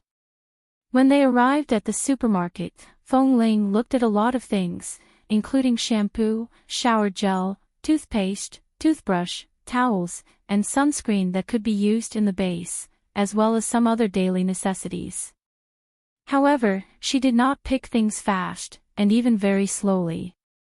She habitually looked at the price, compared it with the price of similar products, and calculated which was the most cost-effective. Finally, she picked up the bottles and cans and put them into the shopping cart. Li Nanheng looked at her by the side. After a long time, he asked indifferently, "The bonus that the base usually gives you is not enough? Even if a part of it is with me, it will not be less than 10,000 yuan a month. Do you not have enough money?" Feng Ling chose a toothpaste and put it into the shopping cart. "It's enough." "Since it's enough, why are you so frugal?" Feng Ling paused and raised her head to look at him. "I'm used to it. Before entering the base, I didn't spend much money. After entering the base, there isn't much that I need to spend money on. It's rare that I come out to buy things. I want to feel the pleasure of buying and choosing things." Li Nanheng, in fact, when Feng Ling was a child, she was often hungry. Some people could describe her as poor, but she was not poor. When she was a child, she had no concept of money or life. She just wanted to eat and live, like an animal's instinct. Later, she gradually understood the importance of money, but she would not waste every penny. Otherwise, she would only feel unsettled. Watching her choose and compare, Li Nanheng felt annoyed. The reason for his annoyance was not because he was impatient to wait here. Instead, he could see how bad Feng Ling's life was. Otherwise, she wouldn't be so careful. When she thought about how this young man had once passed by the window of a certain restaurant and was almost chased out just because he wanted to go in for a bite of someone else's leftovers, it wasn't hard to imagine the worst days when she had to starve. There were many members in 11 Base with poor family conditions, but no matter how poor they were, at least they had someone to rely on. However, most of them were from wealthy families and only chose to enter 11 Base to train. But Feng Ling was clearly different. "Do you still want to eat barbecue?" the man suddenly asked in a low voice. Feng Ling, who was picking a toothbrush cup, paused and looked up at the man. It seemed that she could see the indescribable emotions in the man's eyes. It seemed that he had a particularly uncomfortable feeling of guilt for not being able to satisfy what she wanted to eat just now. However, this emotion was not obvious. Feng Ling only saw it briefly, and the man's expression turned coldly in another direction to look at the other shelves behind her. Feng Ling held the toothbrush cup and smiled. "Boss, I'm already full. Even if you want me to eat now, I can't eat anymore. Besides, it's already very late. I have to go back to the ward to lie down. Aren't you afraid that my digestive system will have problems?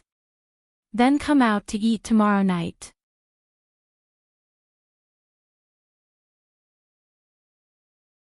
Chapter 8:18. Feng Ling smiled.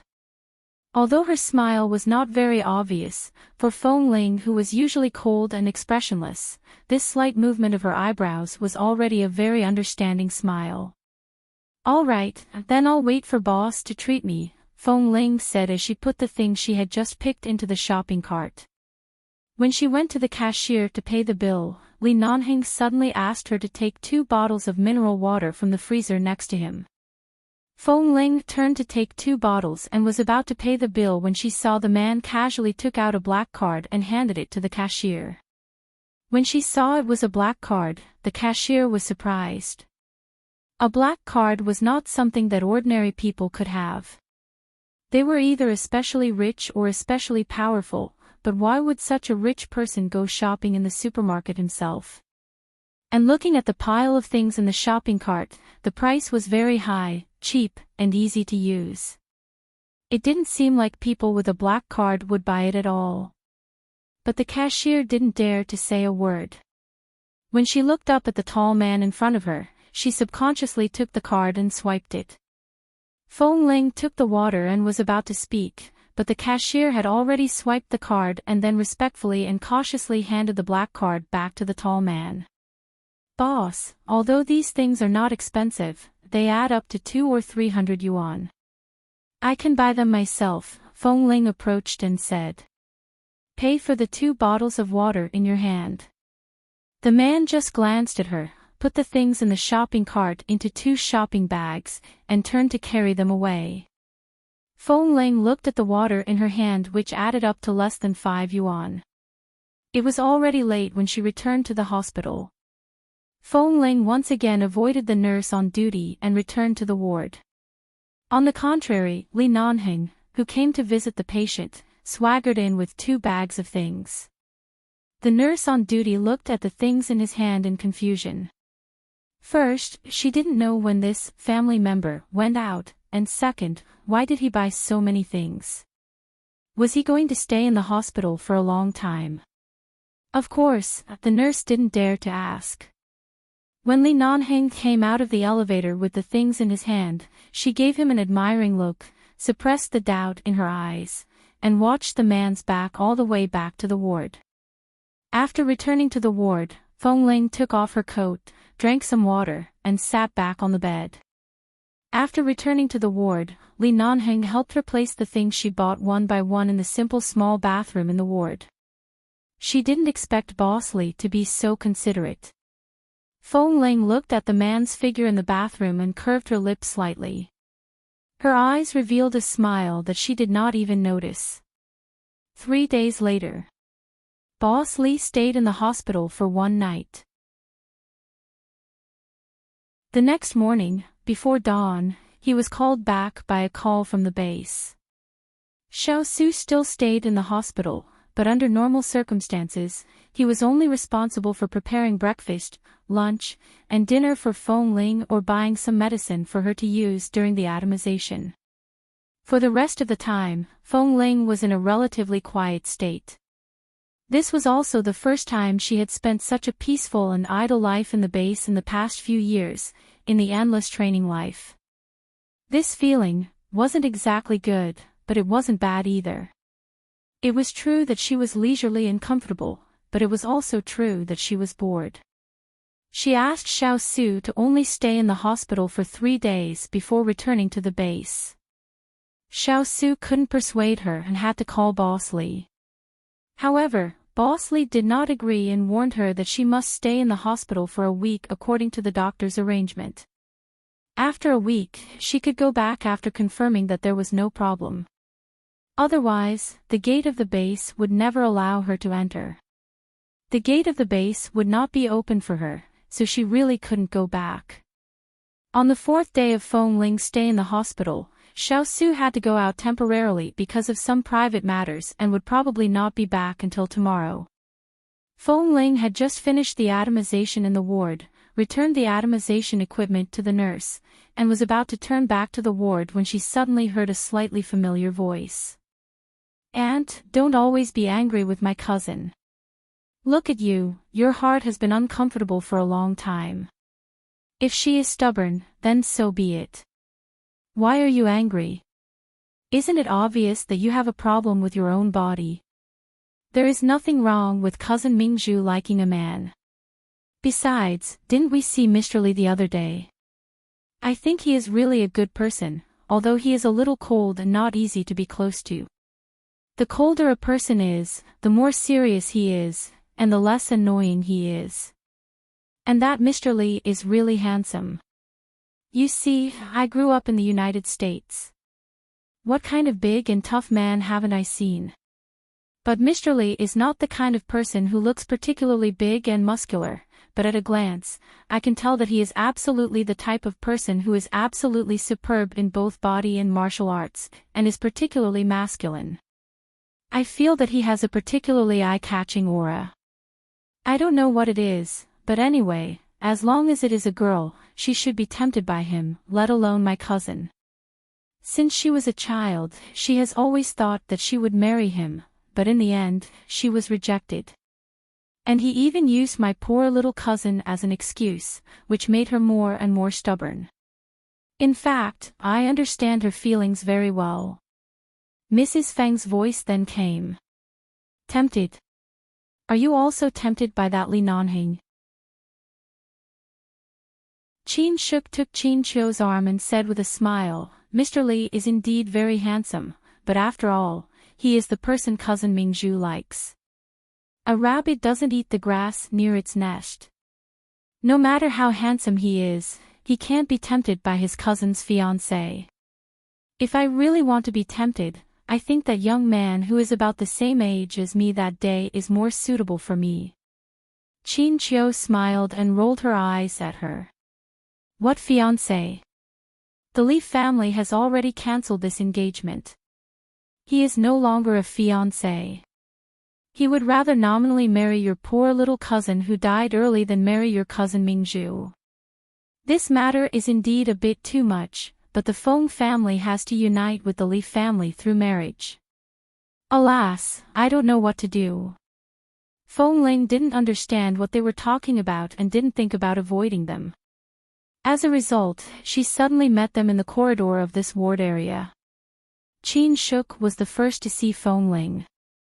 When she saw Feng Ling, who was wearing a light blue hospital gown, and his fair, androgynous face was unbelievably handsome, she stared at Feng Ling's face in disbelief and said in surprise, "Just now, I said that I couldn't get his phone number, but I met him again, what?" Qin Qiu didn't understand what she meant. She only saw her little niece's excited expression and suddenly turned to see Feng Ling standing there with a dumbfounded expression. Dash.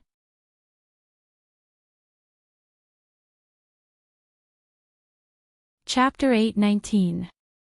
The moment she saw Feng Ling again, Qin Qiu was in a trance. The first time she saw him, she didn't have such a strong feeling, probably because her mother was by her side at that time. She had been worried about her mother's emotions, but this time, when she saw this young man, the inexplicable feeling of wanting to be close to him was particularly obvious. Qin Shuk grabbed her bag excitedly, raised her hand, and greeted Feng Ling with a smile. "Hi!" Feng Ling was startled. Although she didn't feel particularly familiar with him, she still nodded instinctively, but there was no smile on her face. She was not good at interacting with strangers, let alone smiling at strangers, especially when there were no other acquaintances around her, so she instinctively covered herself with a layer of protective shield. Little fresh meat, why are you in the hospital?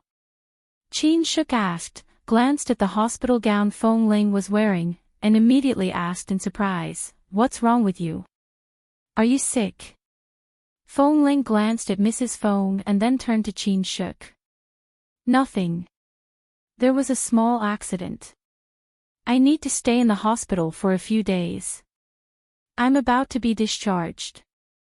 With that, she paused and looked at Mrs. Feng, who seemed to have something in her eyes. Mrs. Feng, is your heart not feeling well? Yes, you heard our conversation just now, right? Mrs. Feng looked at her with a smile. Feng Ling nodded and still stood in place. Mrs. Feng took Qin Shuk by her side and walked over to her. When she came closer, she could see Feng Ling's face more clearly. The young man in front of him was still fair and clean, but he wasn't wearing the cold black combat suit today. Instead, he was wearing a light blue patient's gown. It was as if the cold and indifferent young man had softened, making him look very approachable. Of course, if this young man's expression wasn't so cold and calm, people would want to get close to him. My heart has been uncomfortable for more than 10 years. I'll be fine with some medicine in the hospital. With that, Mrs. Feng looked at the nearby doors. Are you staying in this ward? Which one are you staying in? Feng Ling looked at her and did not speak. Mrs. Feng saw her guarded heart and said gently, we are old friends with Mr. Li. You are a member of 11 Base and have helped us. Since you are staying in the hospital and we met here, it can be considered a rare fate. It's okay if it's not convenient. But what do you usually like to eat? Do you like chicken soup? I'll make some myself tomorrow and put it in a thermos cup and have Shuk send it to you. No need, Madame Feng is too polite. There's no need to be polite. This is what I should do. Madame Feng's gaze was gentle as she watched Feng Ling's face. Perhaps I really do have some fate with you. Every time I meet you, I feel an indescribable sense of closeness in my heart. You may not believe it, but you bear some resemblance to me when I was young. Feng Ling completely treated Madame Feng's words as mere courtesy. She only curved her lips slightly, but the smile did not reach her eyes. She did not take it to heart. Qin Qiu looked at Feng Ling's face and remembered that her mother often talked about this boy these days. There was an indescribable feeling in her heart. It was very warm. You don't have to be too polite to my aunt. You don't have to be too polite to my aunt. My aunt is very kind to everyone. You see, I'm just her niece, but I've been spoiled by her since I was a child. She treats others the same way. Since you've helped my grandma and aunt, they will definitely remember your kindness. Since you're in the hospital, if you don't have any relatives around you, I'll bring you chicken soup. Although my aunt is the madam of the Feng family, she can make good soup.